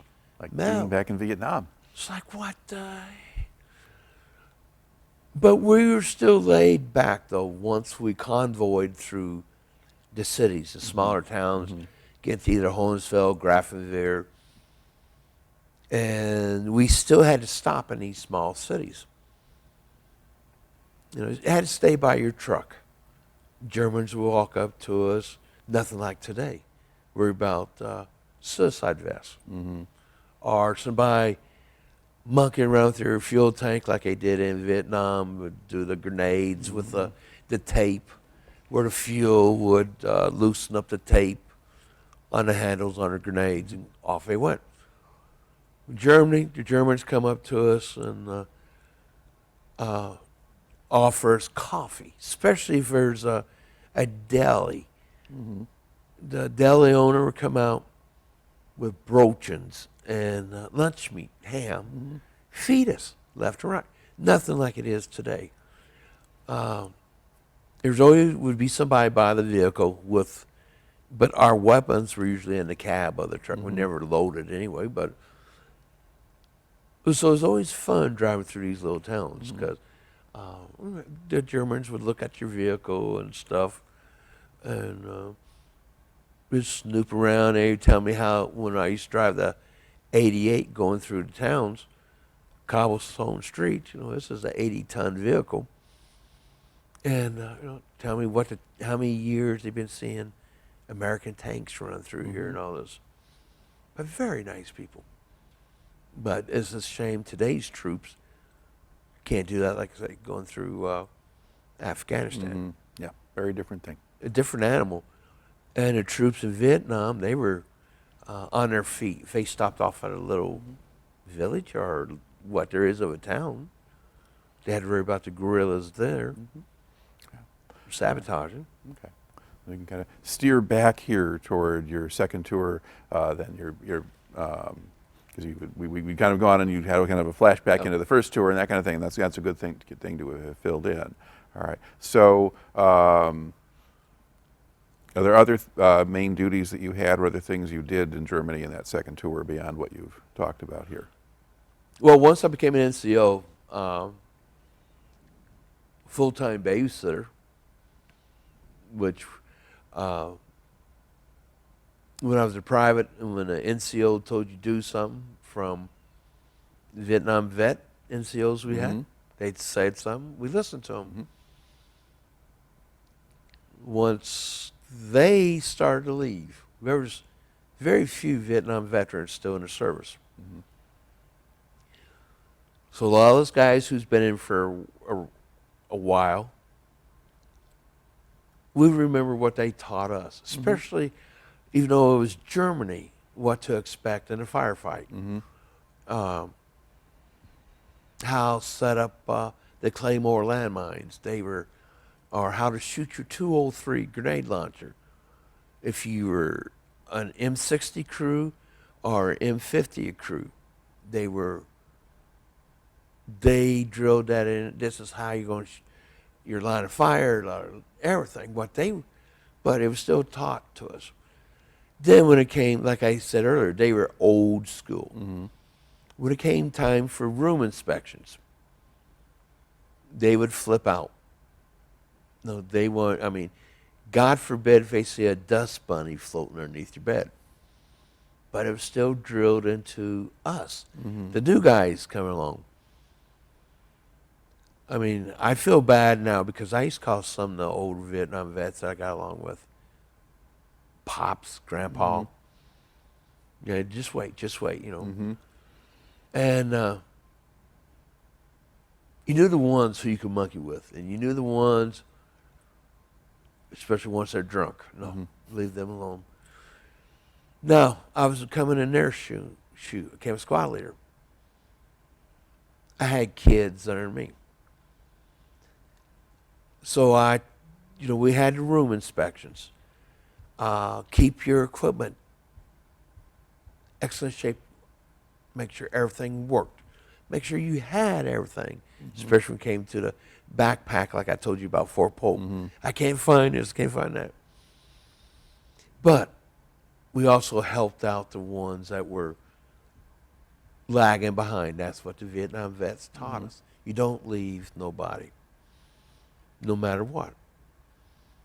So even though you went through something 1,000 times that day with a certain person, you're still helping them. And so we, even out in the field, we always had 2 canteens with us with our gear. You have water in your canteen. It's one of the things they always preaching. Do you make sure you have water? Then I got to the point, these new guys, the new privates, we're getting after them.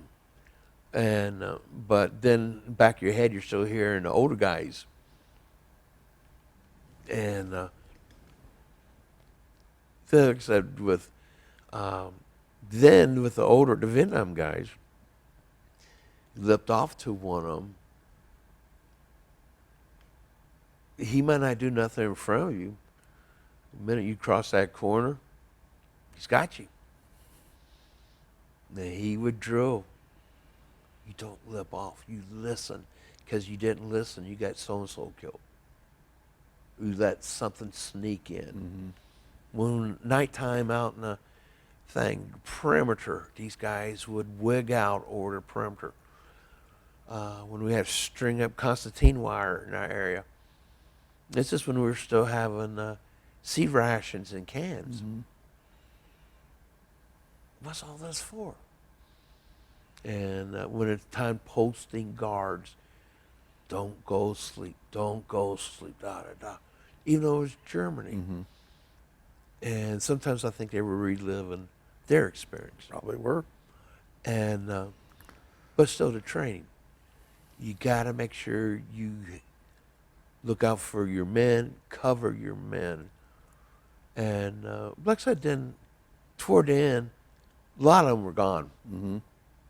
But then, I guess you could say the new generation, we inherited their ball. And it was an honor, really. So we were kind of talking about kind of the later stages of your military career and your time in Germany, the point where you've kind of become the old guy. The Vietnam generation has gone out. How would you characterize the kinds of people who were joining the Army and coming in after you in terms of their backgrounds or aptitudes or? The people when I went in with, from basic till probably about middle time, we were all the same age group. In basic training, you might as well figure you had your 18-year-olds and your 19-year-olds, maybe a couple 17-year-olds sprinkled in. I still remember we had 20-year-olds and a couple Vietnam guys came back in.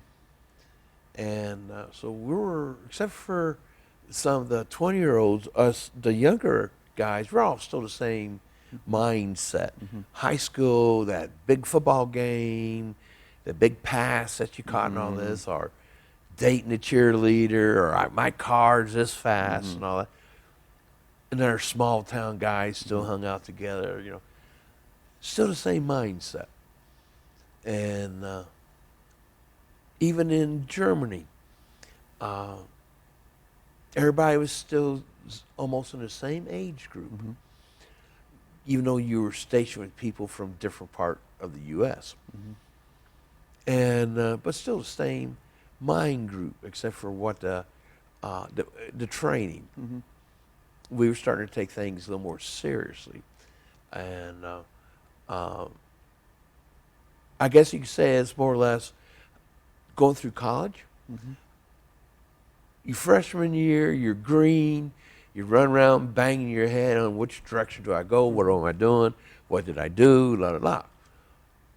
By the time your sophomore year, okay, I know not to hit that wall no more because it's going to hurt. But you're listening more to instruction, following the direction. Now, by then, the older kids, I would say the Vietnam vets, for me, we're starting to, okay, this guy's all right.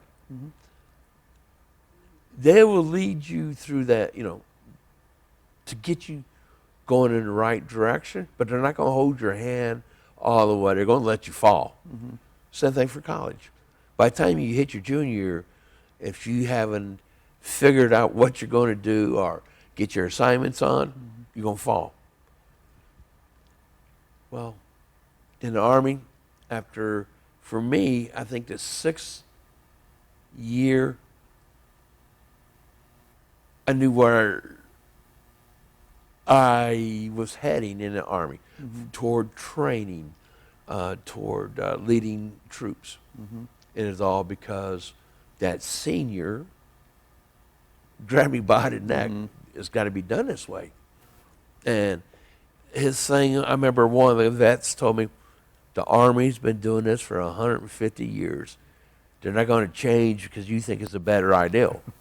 Forget it. And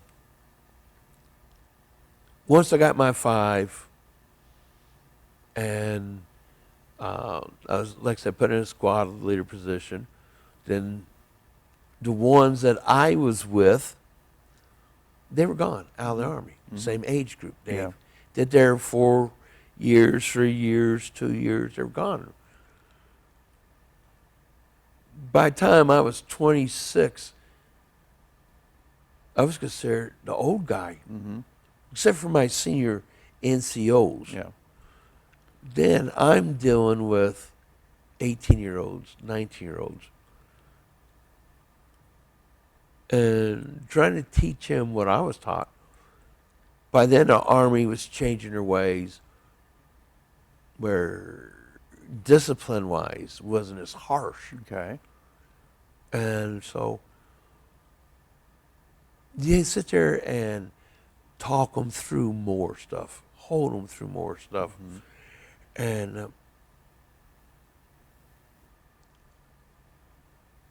I still remember a smart aleck kid. I was climbing out of a turbo tank.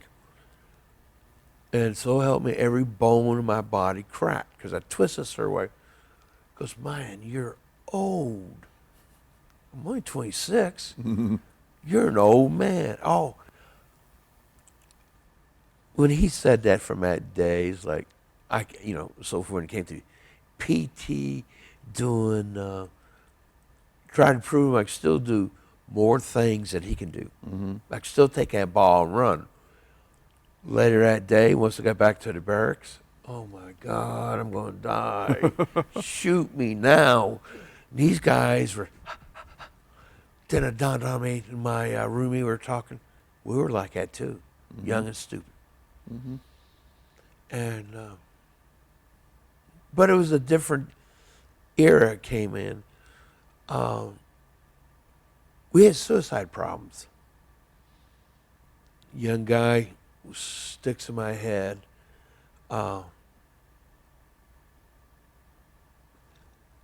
Young kid, he was from Iowa. I won't say his name. And we used to call him Opie. Had a girlfriend. He was the high school quarterback. By then, the Army was teaching us to get more involved in your soldiers' life. Mm-hmm. Leave your door open.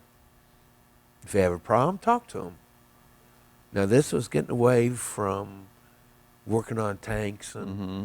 running through the woods, Germany on us. So I had this kid. And got a Dear John letter. Got used to get a Dear John letter. Get the guy drunk as you can or take him to Frankfurt. Mm-hmm. I don't know if you're familiar with Frankfurt. At the time, it was a red light district. Okay. Everybody always paid out of their own pocket to make his kid happy again. And we did everything with this kid. And the girlfriend, Dear John letter, and I guess they've been together for God knows how many years. And one day he walked in a motor pool. And he hung himself. I didn't see him do it. Actually, nobody did. Then one day somebody was walking through the motor pool. MPs were showing up. Ambulance and first sergeant's grabbing me and let me know what's happening. He's growling at me. What happened with this kid? And I'm like, I don't know.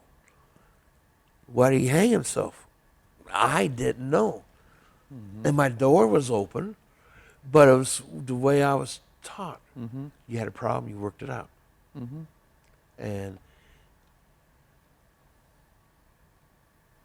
I let that one slip through my fingers, not knowing.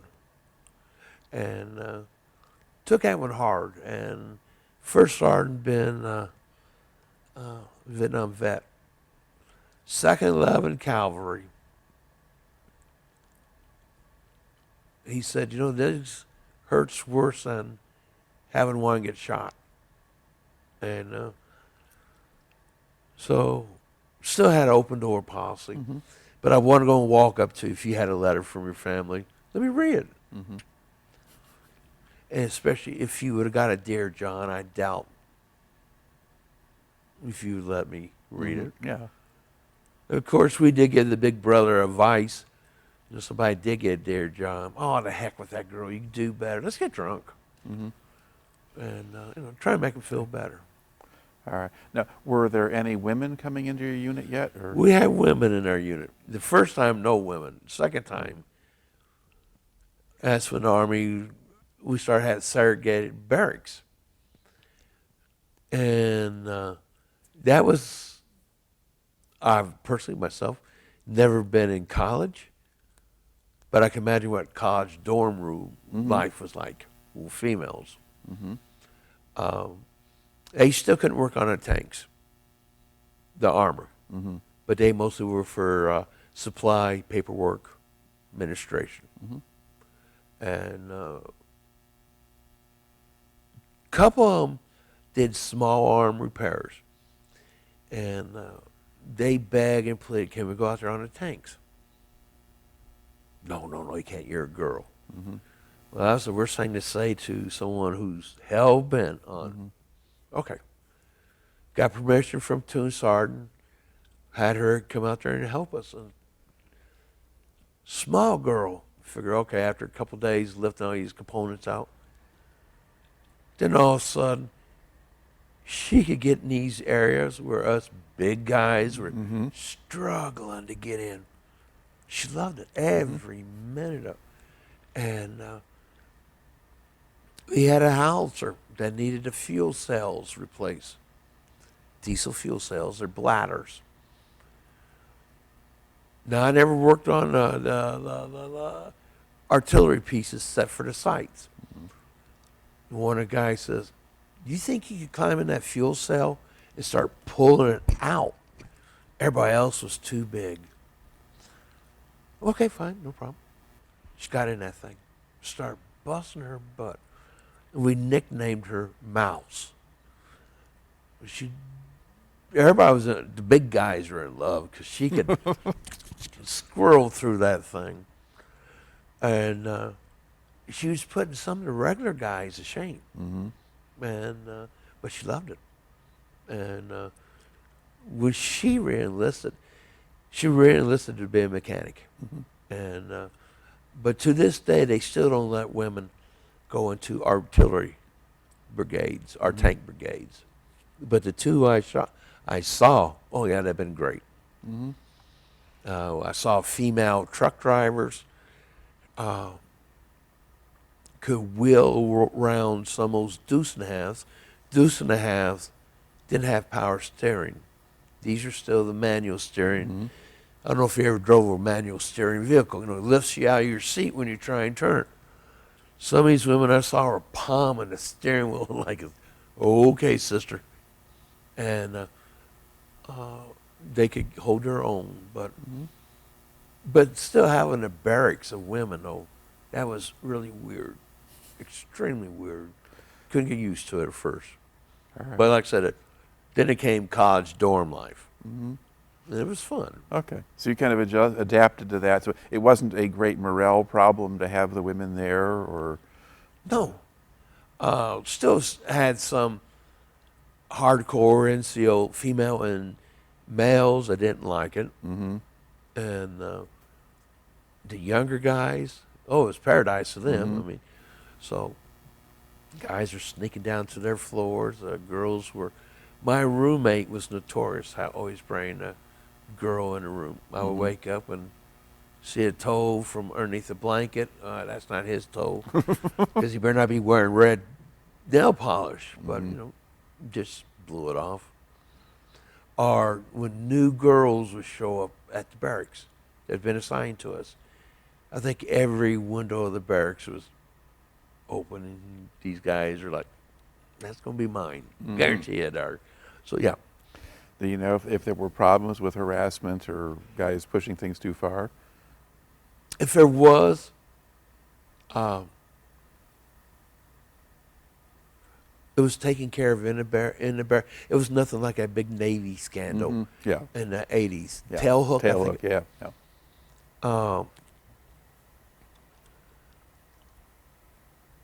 No, there was, I mean, if somebody did cross the line, either they stayed away from each other very well.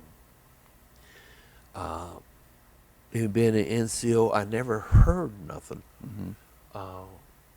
Nothing like it was with the drug issue. But usually you would call it that's what I was just telling Cody, my neighbor that brought me, a military romance. After a couple weeks, move on. All right. Now, were drugs an issue in the Army in the 80s? Everybody would leave Frankfurt, go to Amsterdam, hash. And cocaine was starting to make a big deal. And somebody would bring back pot, and they would get laugh at. Why, I got hash here. Why would I want to smoke pot? Of course, drinking was a big issue. Still had your annual urine test. And then a couple days later, all of a sudden, MPs be lying down in front of the barracks, calling names, or they would bring the dogs in. And the guys who had brilliant ideals on throwing the scent off on the dogs. They swore up down black pepper and all this. But once the dogs came in, searched the room, and but like I said, the urine tests. But yeah, drugs were a problem. And did you see occasions where it sort of affected anybody's job performance, or was this really kind of an off-duty issue? Off-duty issue. We had one guy flipped out. It turned out he was doing coke, and flipped out in the motor pool. Somebody was doing something and just flat out caused him flip out. And but in the 70s, I think, since you've been doing Vietnam vets, drug problem, very bad. So the military kind of got a handle on it, what to look for. I don't know if any of your Vietnam vets told you about with their NBC mask, their carrier, they used to have an EpiPen with them. And the EpiPen was speed that you would jab in your leg if you had a chemical attack. So they were using during Vietnam that EpiPen left and right, left and right. Well, the military decided to take that EpiPen out. So by the time the 80s rolled around, we still had the same gas mask on, no EpiPen, because the Vietnam guys would get stoned off the thing, being speed. And but then they got really hot and heavy with the drug testing and stuff. Okay. Now, were there racial issues at all in the 80s?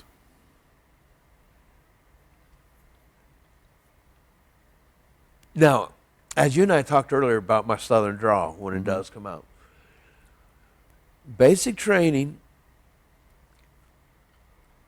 where I'm from back home, there's no African Americans, no Hispanics, no Asians, all white community. For high school football, we played this one, our first all-black football team. We didn't know what to do. And coach was getting after us. They're people. Hit them. They'll hit you back and all this. And man, these guys could run. We could never catch them. We got our butts handed to us. First time experience with African Americans. Now, growing up, TV, you saw the protesting with the fire hoses and all that. That was left at that. We go into other towns that had African Americans. Now you looked at them, all this, and you hear the the violence on TV. Well, basic training started. We had a mixture of, had a couple Asians, a lot of Cubans that their families escaped, and the boat people. Right. Of course, African Americans. So, signed this bunk, and guy sitting above me, and his name is Roro, a black man, blackest man I've ever seen. He had his shoes and socks off. He's sitting above me, and his feet. And I just couldn't keep from staring. And I kept staring and staring. And finally, he looked over his bunk. Never been around a black man before, have you? And I'm like, oh, yeah. Why are you staring at my feet for then? And the bottom of his feet was the whitest as white I've ever seen my whole life. First words out of his mouth is, "You're a hayseed." What? So he broke down hayseed. Okay. And we became good friends during basic. And yeah, we had problems. We had the boys from the South. There was a couple fights in the barracks. And the guys nipped in the bud real quick. And you right away knew who was racist, white and black.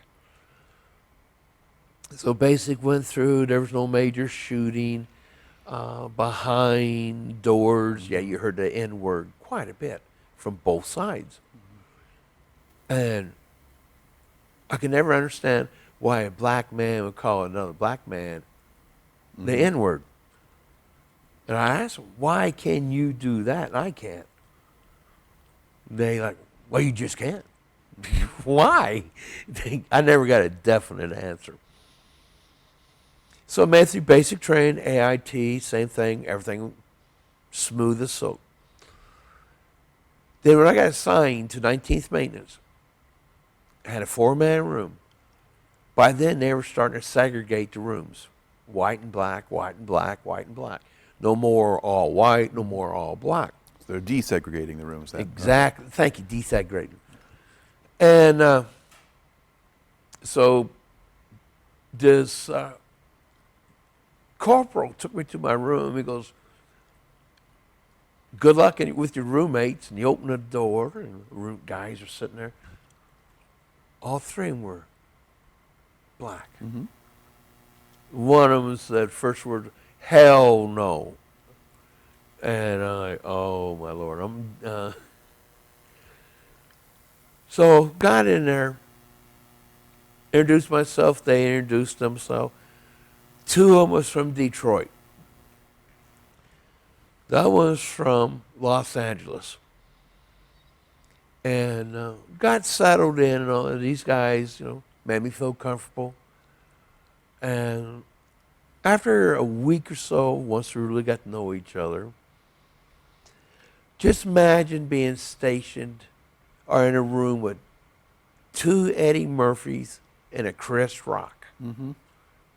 Cracking jokes all the time, everything. There were more laughing and giggling in that room. And these guys, especially the two from Detroit, and finally they're calling each other the N-word. They looked at me. As long as it stays in this room, you can say it. I say, what? Wow. Okay. Well, then it was, everybody was the N. Now, once we left that room, I go to the mass hall water. And then other black guys would show up into the room, and the N-word was floating around. And I finally said it while these other black guys, I'm like, well, here we go. They're like, man, that's not cool. That's not cool. So, but yeah, the guys from the South still, you can tell the ones still walk around with a big belt buckle and stars and bars and everything. Now, the thing in Germany, everybody bought stereos, the biggest stereo. I bought one. Now, I've always loved country music. Well, actually, a variety of music.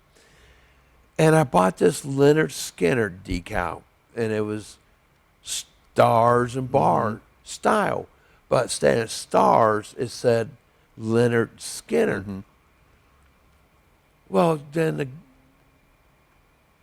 Lewis, that's a run from L.A.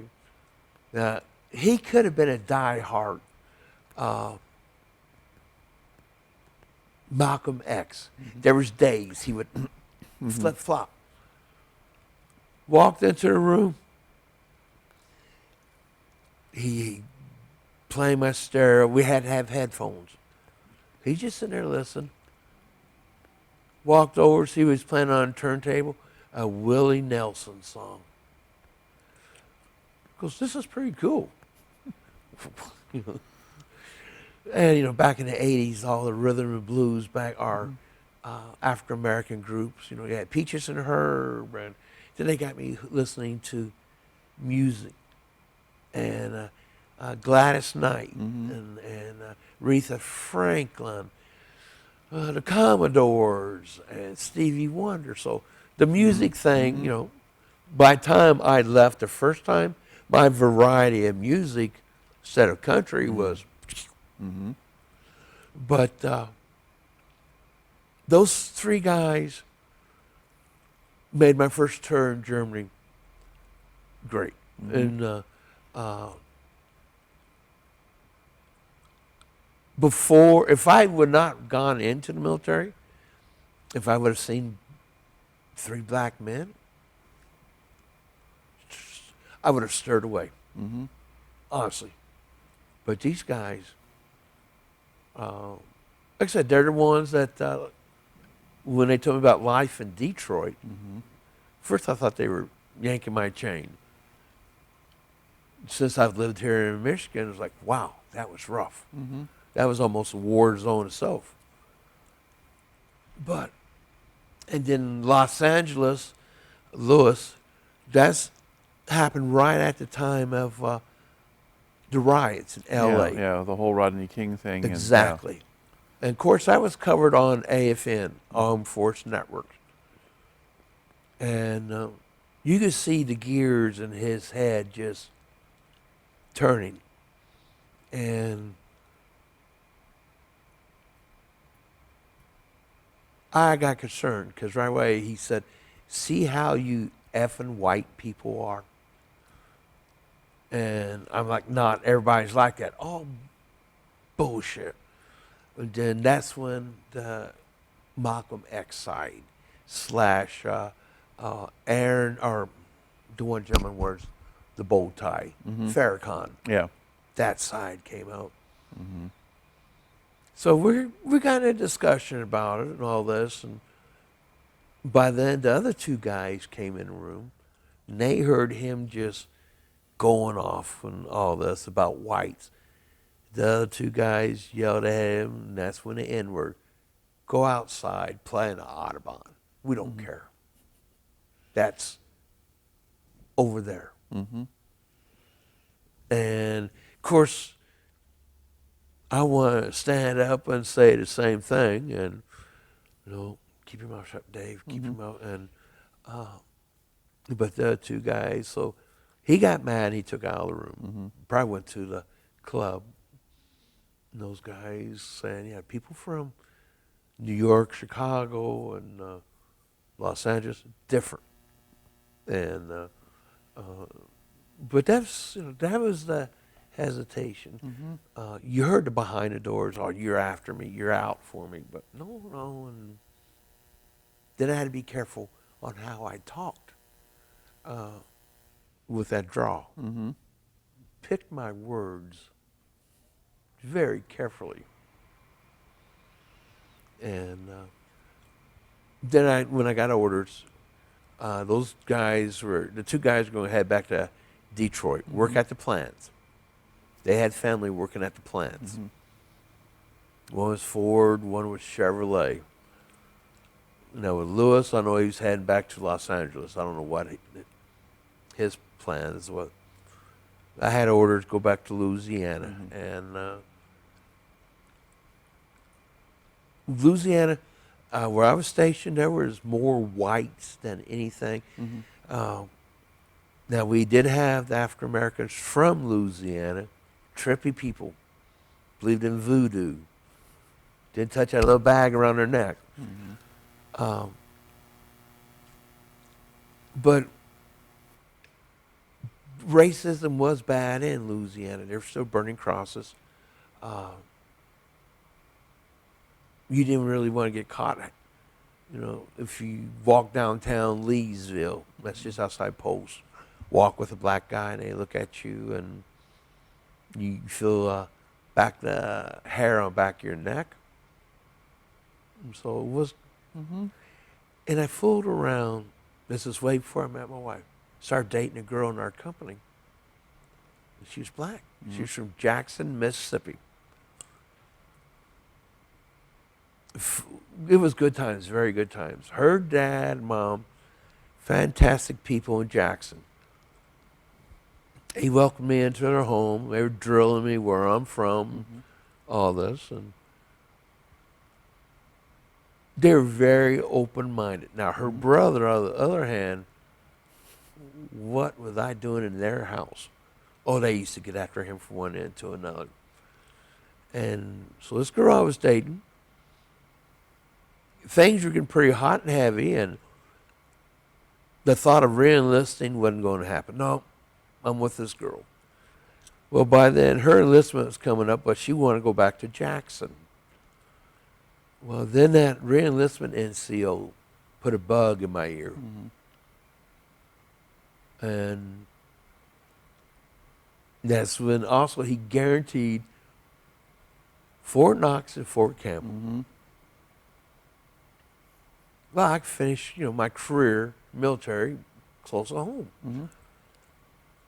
So this woman and I, our girl, talked about it. Nope, she's getting out. And she wanted me to get out with her. And I was going to, then, like I said, reenlistment NCO. The Army was throwing money at you, too. Okay. Wow.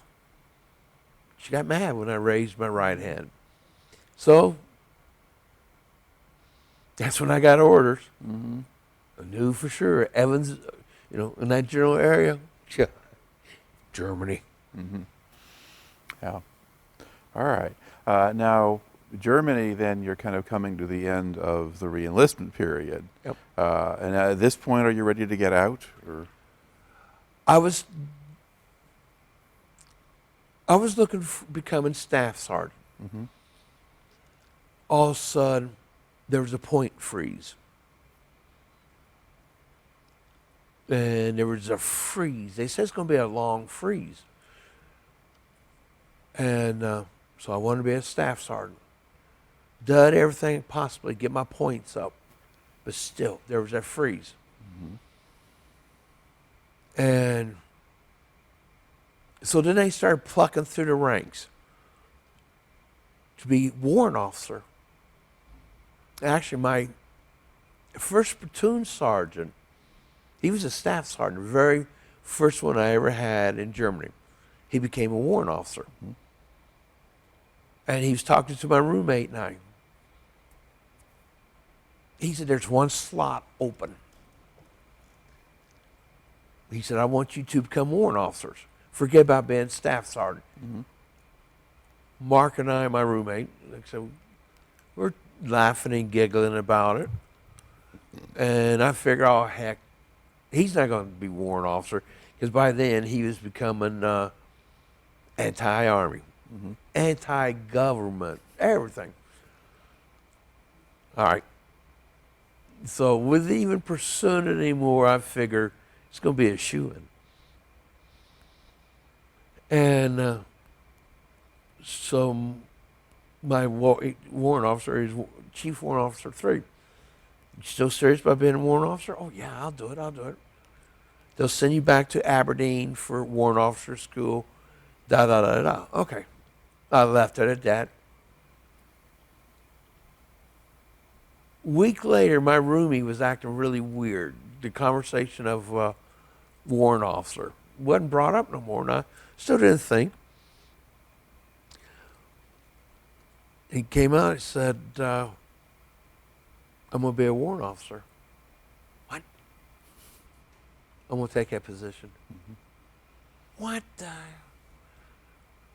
We're both the same rank, had the same points. I said, you're anti-government. You hate the Army, everything. Nope, I won't take it. Oh, just by then, just imagine, the sound the semi makes when it's locking up its tires. So, saw warrant officer, Chief Woodhead, and I said, so you got in that position? He didn't look at me dead in the eye. You want to be a warrant officer? Yes. Well, why didn't you say something? Well, I said, you said to Mark and I. And he said, yeah. So I said, well, I told him, I figured Mark wouldn't want the position. It's going to be easy walking. He goes, I waited for you to say something, but your roommate said. And this is the guy who hated the Army. Every time we had an alert, hated rules and regulations, and he took it.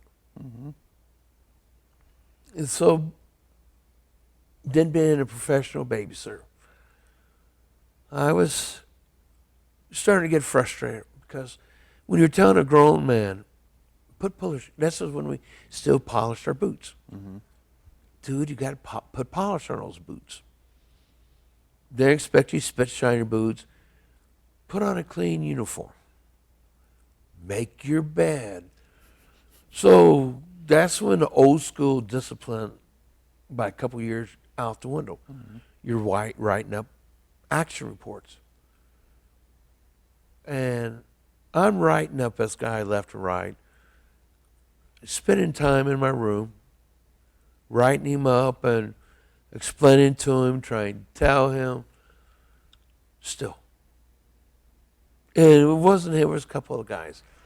When we got called out on alerts, first thing I would say, make sure you got water in your canteens.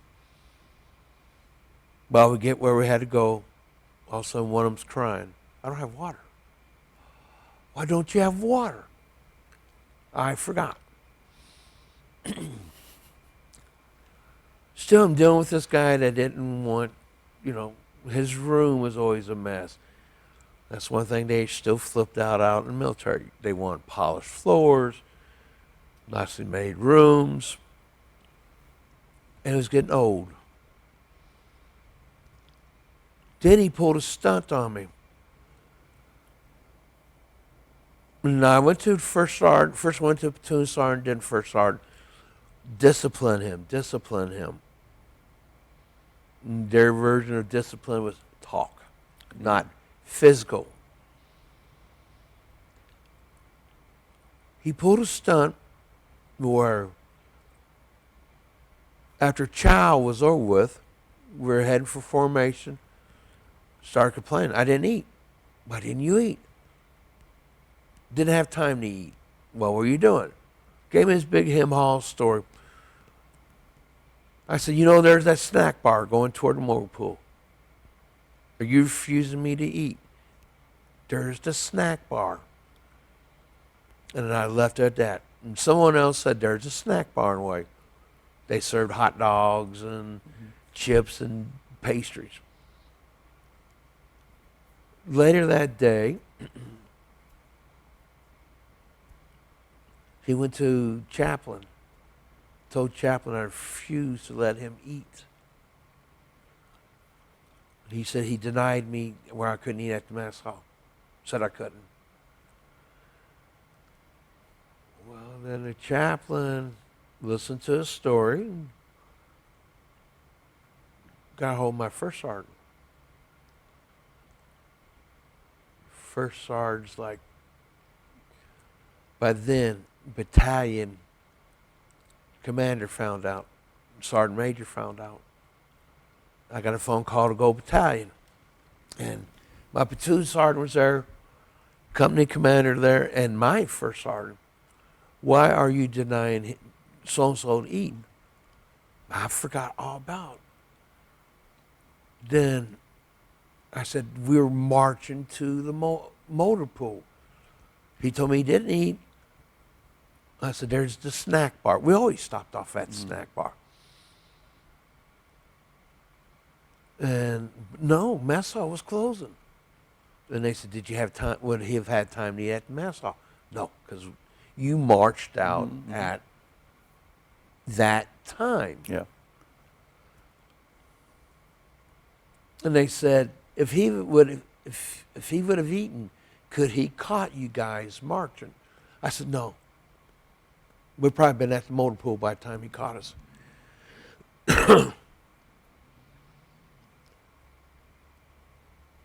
Well, Sergeant Major was just going off on me. And my first sergeant, like, yeah. And my platoon sergeant didn't ever get after him, and by then I was the last one. Now, I explained to these men that I was having problems with this guy. The only thing to do to this guy before the mess hall incident was court-martial him, but that was out of my powers. I suggested it. Have charges brought against him for unbecoming a soldier. Well, by the time all this thing with the mess hall and all this, I got written up.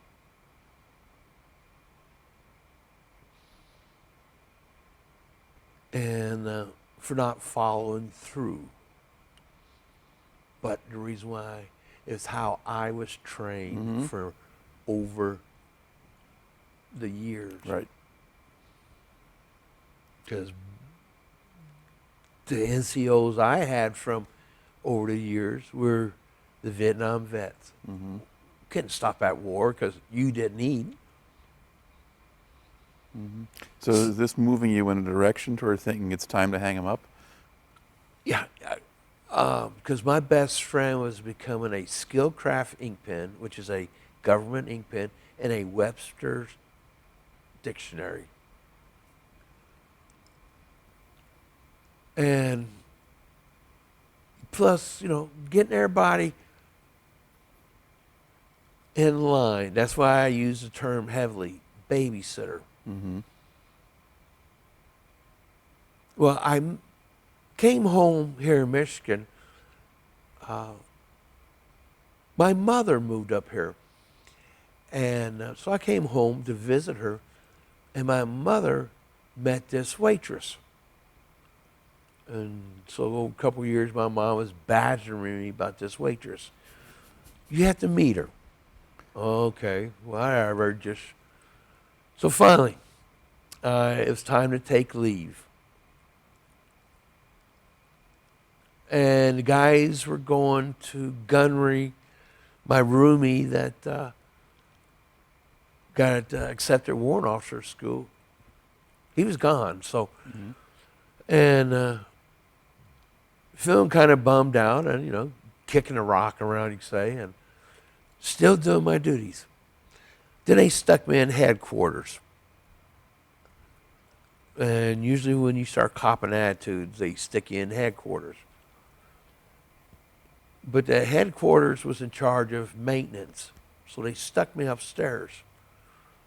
Then I got to wear my nice press fatigues and spit shine boots. Felt pretty good. And they said, this is going to be your job. We want you to find parts. What kind of parts? Anything dealing from tanks, trucks, jeeps, anything. Because it was headquarters' job to make sure all the parts came in and make sure everything got done at a certain time. Okay, fine. They put me at a desk. This lieutenant tossed me United States Army phone book of Europe. Start finding parts. Okay, what the hell? So my first duty station was Hanau. And actually, it was also the Army junkyard of every vehicle you could think of that's been destroyed some way or another. Collision. Well, they needed truck parts. And called up Hanow, maintenance. Explain to them what I need. Well, you got to try this corps because they're running a junkyard. Called them, and all of a sudden, yeah, we got those parts and all this. Went to the major that was running headquarters. Told him, fine. How long is it going to take you to get down there? Sign out your deuce and a half. Got to go back to Hanow, which Wurzburg, completely direction. Got the parts, brought back all of a sudden. Can you find these parts? Okay. Called up. And it was nothing like MASH. I'll trade you for 1,000 rolls. Because believe it or not, we had to pay for these parts. So then I knew about Mainz. Mainz was the civilian repair. And I got to know them fairly well while I was in headquarters. So we had to get parts from them. But we had to purchase the parts, even though it was going to U.S. military equipment. So that was going back and forth, Hanow. Then we dealt with German contractors. I went to John Deere, and I went to Volvo, carrying checks and all these, and getting parts. That's how I finished out my last year. I never touched the M1. I had people come up to me, hey, how do you work? We got this problem, da-da-da. And they used to get mad at headquarters. I don't know how many times I tried to make a great escape to the motor pool. All of a sudden I hear on the window, because headquarters are above the motor pool, I hear on the window, get back, get back. And so I'm at a game and I started purposely walking back, slow. Get your truck. We need these parts. Okay. Then, like I said, it was coming fun because also headquarters, when we were out in the field, they also had to go to the different mess halls to check out the food preparation. So the one lieutenant did, so we went to the different mess halls out in the field, got to eat already, soups and pastries.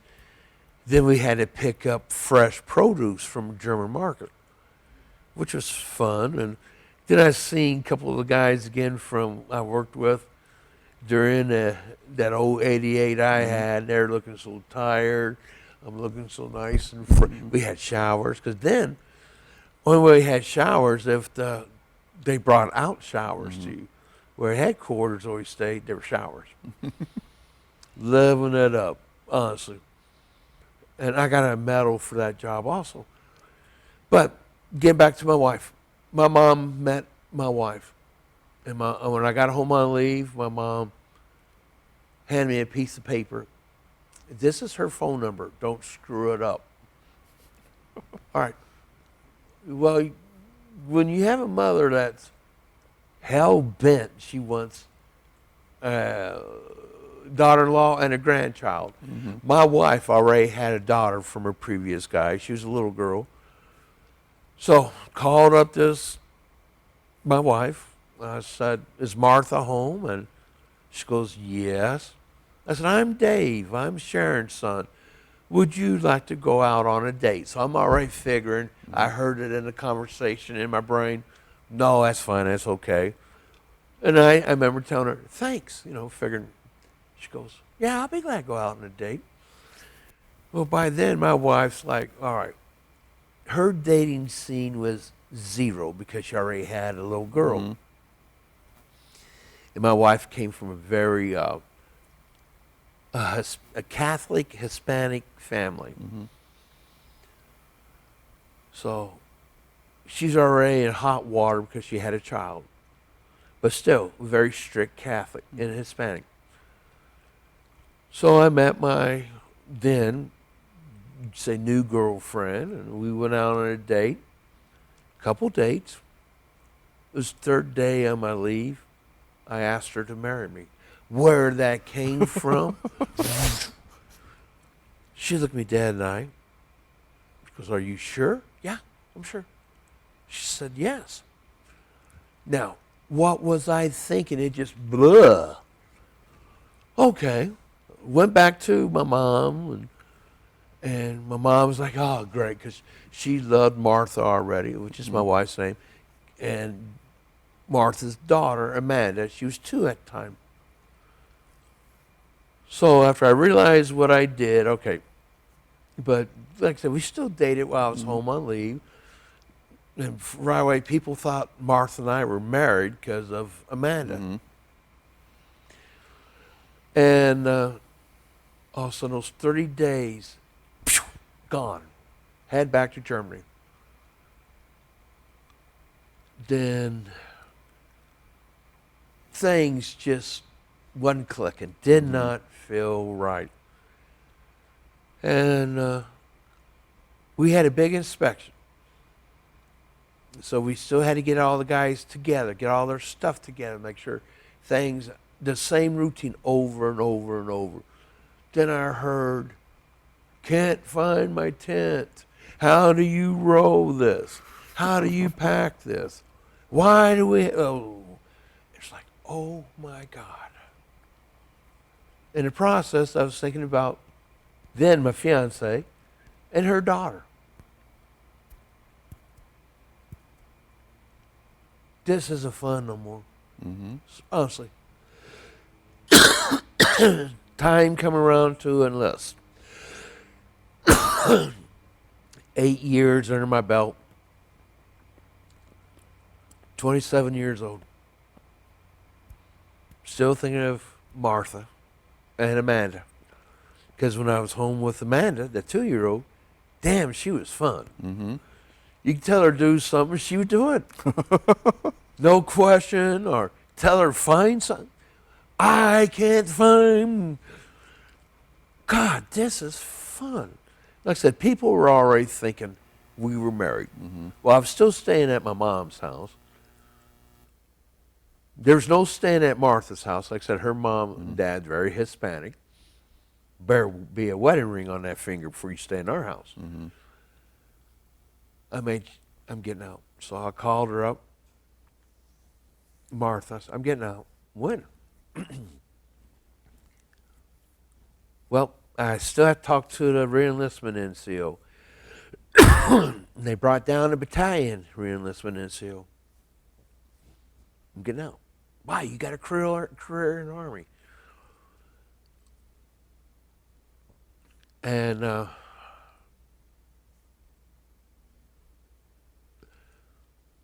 General Dynamics said, go to Lima, Ohio, guarantee you'll be hired in a tank plant.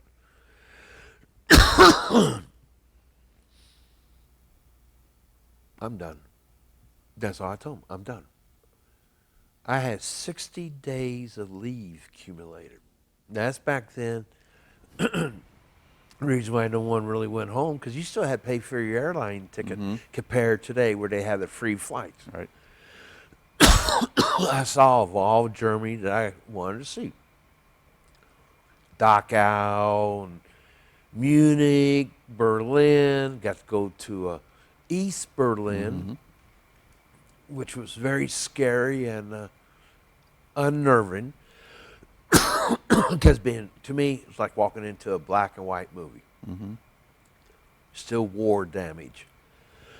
And this is now like 1987 or something? Pardon me? This is still like 1987 No, or this something? was 1985. Okay. It's a little earlier, but not that much earlier. Before I went to Fort Polk. Okay. They were offering tours by then, go to East Berlin. There was 40 of us. We had to take the troop train and go over there. Went through Checkpoint Charlie. Most of our all of our uniforms, we had to wear dress greens. Everything from our ribbons, name tags, and our battalion insignias and our patches had to be taken off. Here's the rules. Don't start no trouble. If you start trouble, you're going to cause a war. Visit. Go to a guest house. Look around. Okay, we did that. Once we got through Checkpoint Charlie and on their side, there was no color. I swear to God, there was no color. Everybody looked depressed. There was still war damage. And we were told, you're going to be spied on right away. There's cameras around. They're going to be looking at you. please don't do nothing stupid. So we went to the guest house. We're all hungry, and the German that was running, the East German, she was glad to see us. One, she knew we had money, and we had exchanged our money for East German marks. Mm-hmm. But she knew we had money. And got into the place and noticed there's still, for the longest time, there's still the same people sitting in there. And told that to the NCO that was in charge. He goes, that's KGB. So don't talk about your job. If they ask you about your job, just tell them you're in the United States Army. Don't tell them that you worked on da-da-da, you know, or popping pimples. Don't tell them nothing. Don't tell them what state you're from.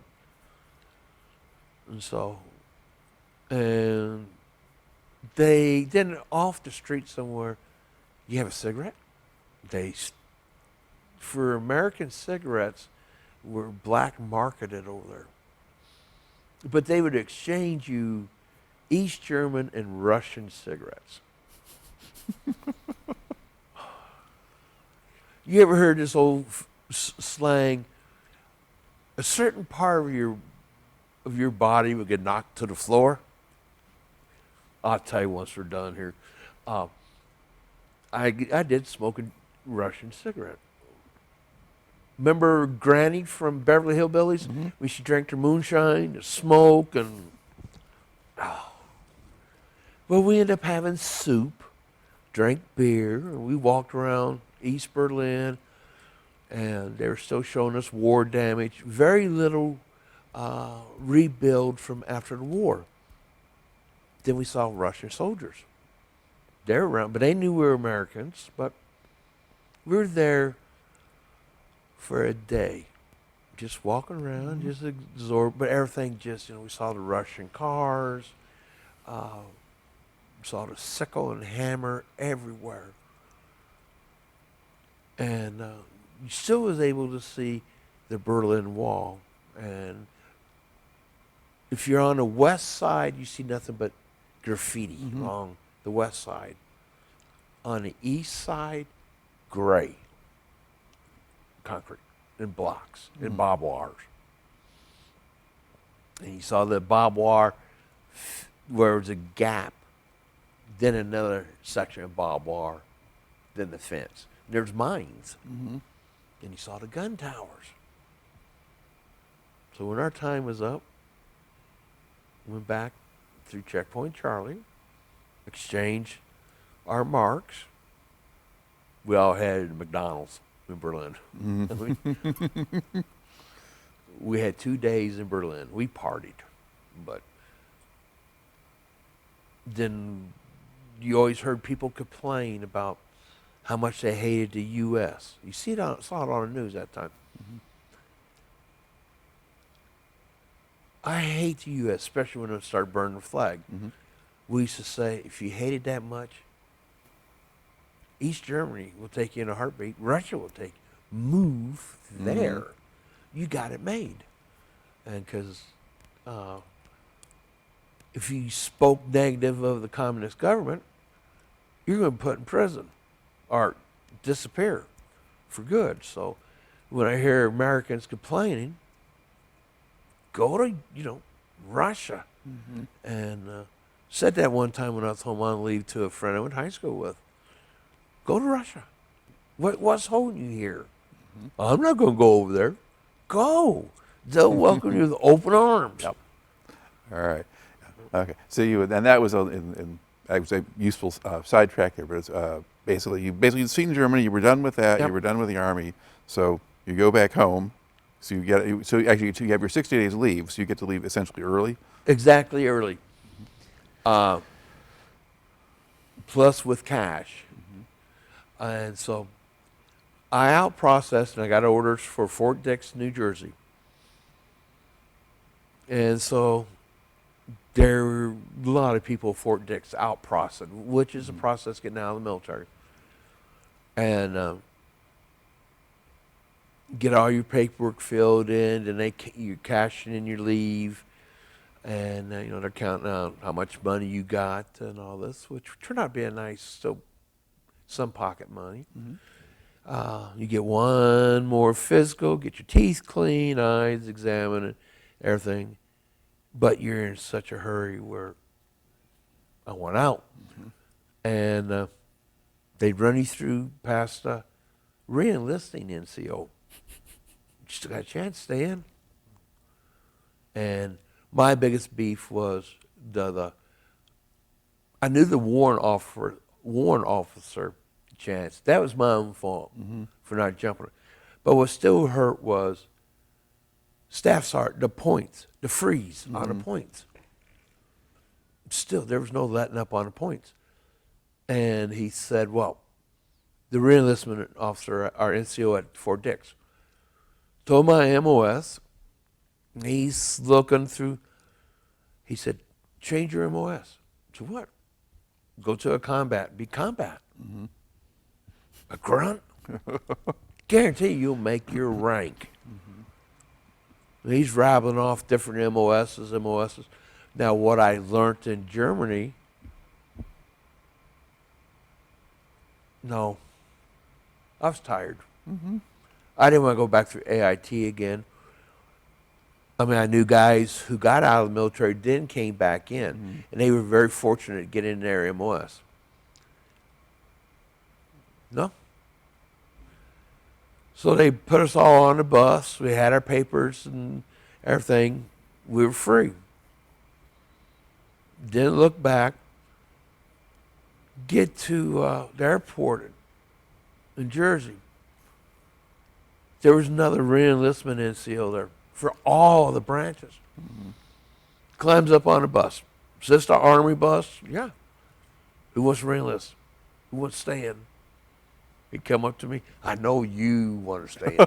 Sit on your No. RA in civilian clothing. Nope. Because I was tired. I was physically, emotionally drained because the fun was gone. I mean, I know being in the military is not supposed to be fun, but when you have to watch out for other people, ensuring they do things, when you have somebody commit suicide and you saw the train accidents that were going on, but there was my wife and a little girl. Yeah. So got out in May. Then my wife and I, we always include our daughter, got married in September 7th, 1988. Got a handshake from Fort Dix, New Jersey. Good luck. That was it. Good luck. Right. And then did you go work for General Dynamics, or what did you do after that? I had some money left over. I frogged around in Holland. We got married. Started an instant family with a little girl. And after a while, I had to get a job because money didn't last long. Learning to live with a little girl in the house, that's a different animal. I learned I had to shut bathroom doors. There was no bathroom doors in the barracks, especially in the latrine. So when you got a little girl bebopping around through, stands at the bathroom door. What are you doing, Dad? I'm urinating. What is that, Dad? And now I'm shutting the door. I was still a clean fanatic. Bathroom and all, couldn't get used to after she brushing her teeth, spitting in the sink. That was a no-no, and especially in the latrine. You clean up after yourself. Finally, my wife said, she's a little girl, a 3-year-old little girl. She's not a private. Because I was still in that military mindset. Everything had to be set. So I got a job busting down truck tires at a tire shop. I knew how to do that already, and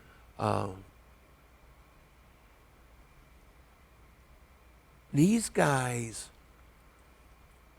I was still disciplined military for work. Get it done now. Do it right the first time. Get it done. Then we could play later. First, working with civilians. They moaned, they groaned, they cried. And I'm thinking of the days working on those tanks in wintertime in Germany. Didn't get complained. Your best friend in the wintertime trying to unlock a vehicle is a cigarette lighter to thaw out that lighter. These guys are complaining here in Michigan being cold, had to work out in the cold. I remember helping busting down track in snow, reattaching track, pulling the barrels off, and just then the drug use. And if there was overtime, they would complain about overtime. We were on call 24/7, you could say, in the military. And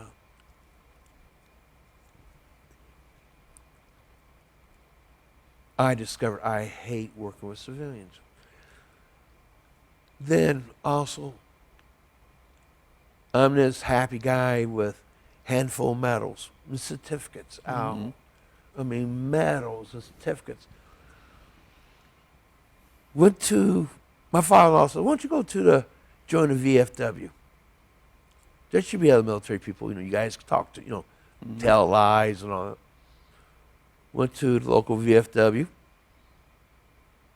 I told him I'd like to join. Right away, that post commander said, what years were you in? I told him.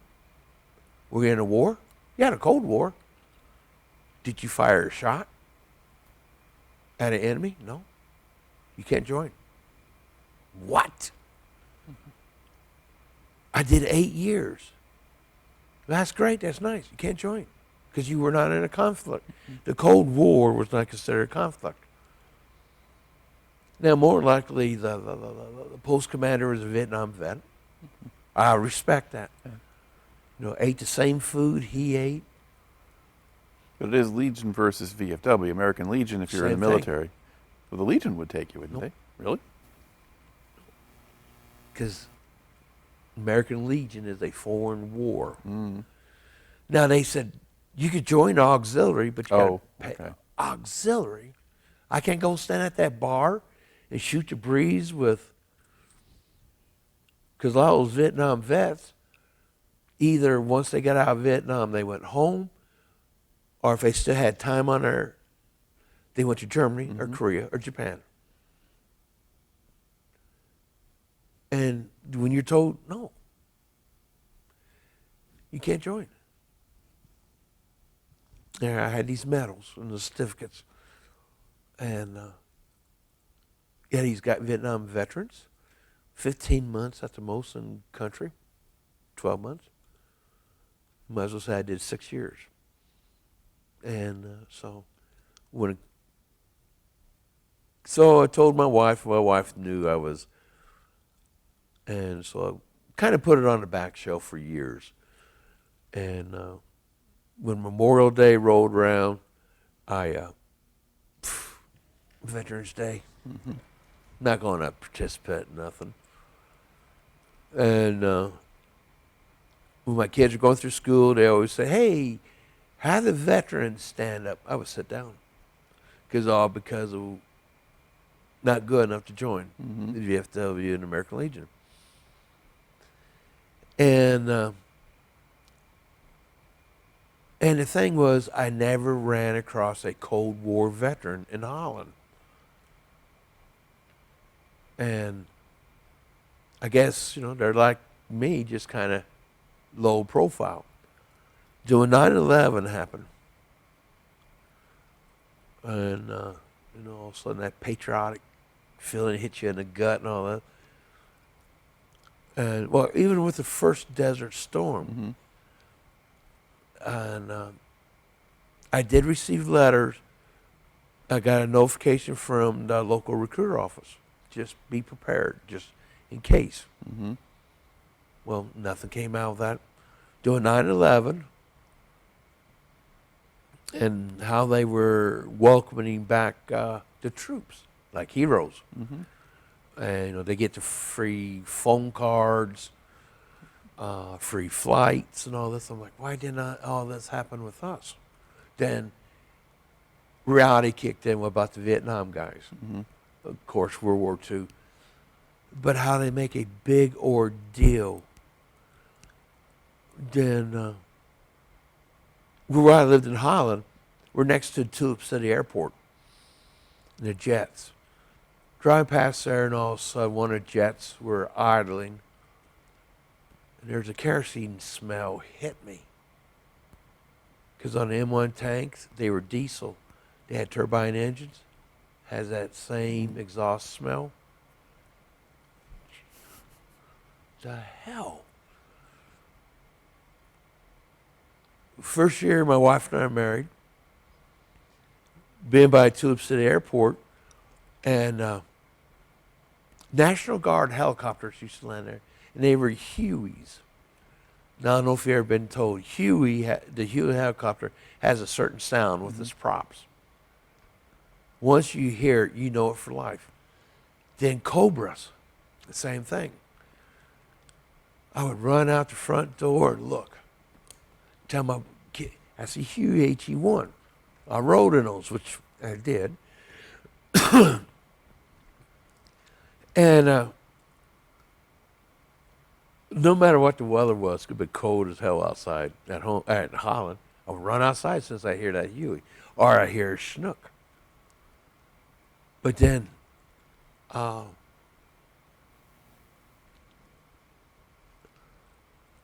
years ago, I tried to commit suicide. Right.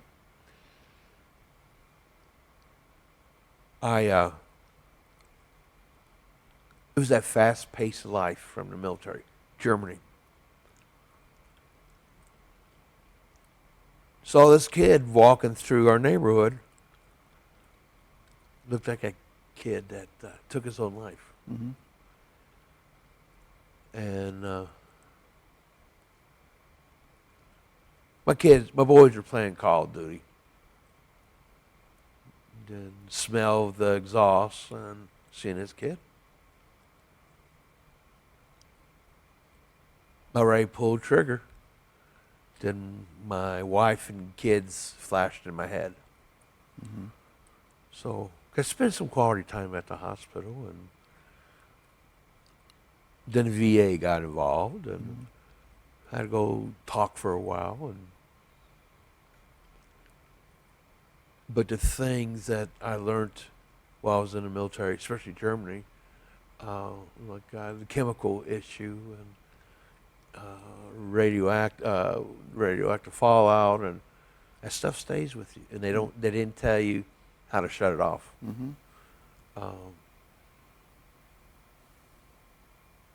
So you had your own version, really, of PTSD. Yeah. And this came back to you at that moment when all those things came back together. And then that's what the VA diagnosed me with. Mm-hmm. But I kept telling them I didn't fire a shot. And then they explained. And right now I have a son, my youngest, the one who used to make fun of how I used to talk, of Southern drawl. He's in the Army. He's been in for 6 years, and he's going to reenlist. All places he's stationed in Germany and one of the training centers. So I was asking all kinds of questions, and of course, how many alerts and all that stuff we went through. We don't do that stuff over here now. What? Not chemical? No. What's our alert, Dad? Oh my God. He's in Germany. Now, he came from Fort Lewis, Washington. And they were very busy at Fort Lewis for being MPs. Now, where he's at Hohensfeld, they nicknamed it Mayberry because it's so slow. Nothing. At Fort Lewis, speeding tickets, burglaries, assault, drunks. And he's just sitting there going, I'm at Mayberry. And but still, you got that training area back there. You guys ever go out Graffley Fair in Honesfeld? No. Okay. But I had to admit, though, it's honest truth. I did grow up quite a bit. Now, to this day, if I could go back to that small town where I came from, in a New York minute, because I know everything that was farms or either subdivisions. I know they redid a portion of the highway. I know the place I grew up in, gone. But that lifestyle, when you hear these old country songs, pickup trucks and all that. But the experience I learned in the military, I'll never trade that in. All right. I mean, there was a lot of laughing and giggling. There was a lot of crying. There was a lot of anger. But the people I served with, I haven't seen in 30 years. I still think of them. Especially my very first roommates from Detroit. Still think of them. And trying to hook up with these guys, the horror story after college, after you met your friends in college, you guys go your own way, then they're involved with their life. You got things going in your life. Then it's, but the memories are good. Yeah. All right. Well, the whole thing makes for a pretty remarkable story, even if you didn't get shot at. And I'd like to close this out by just thanking you very much for taking the time to share the story today. Well, thank you very much for having me. I should have warned you, though, being from the part of southern Indiana, we do have the knack to yak. Hey, well, if we were still using tape, I could say to you right now, tape is cheap. But anyway, thank you very much. Well, thank you very much.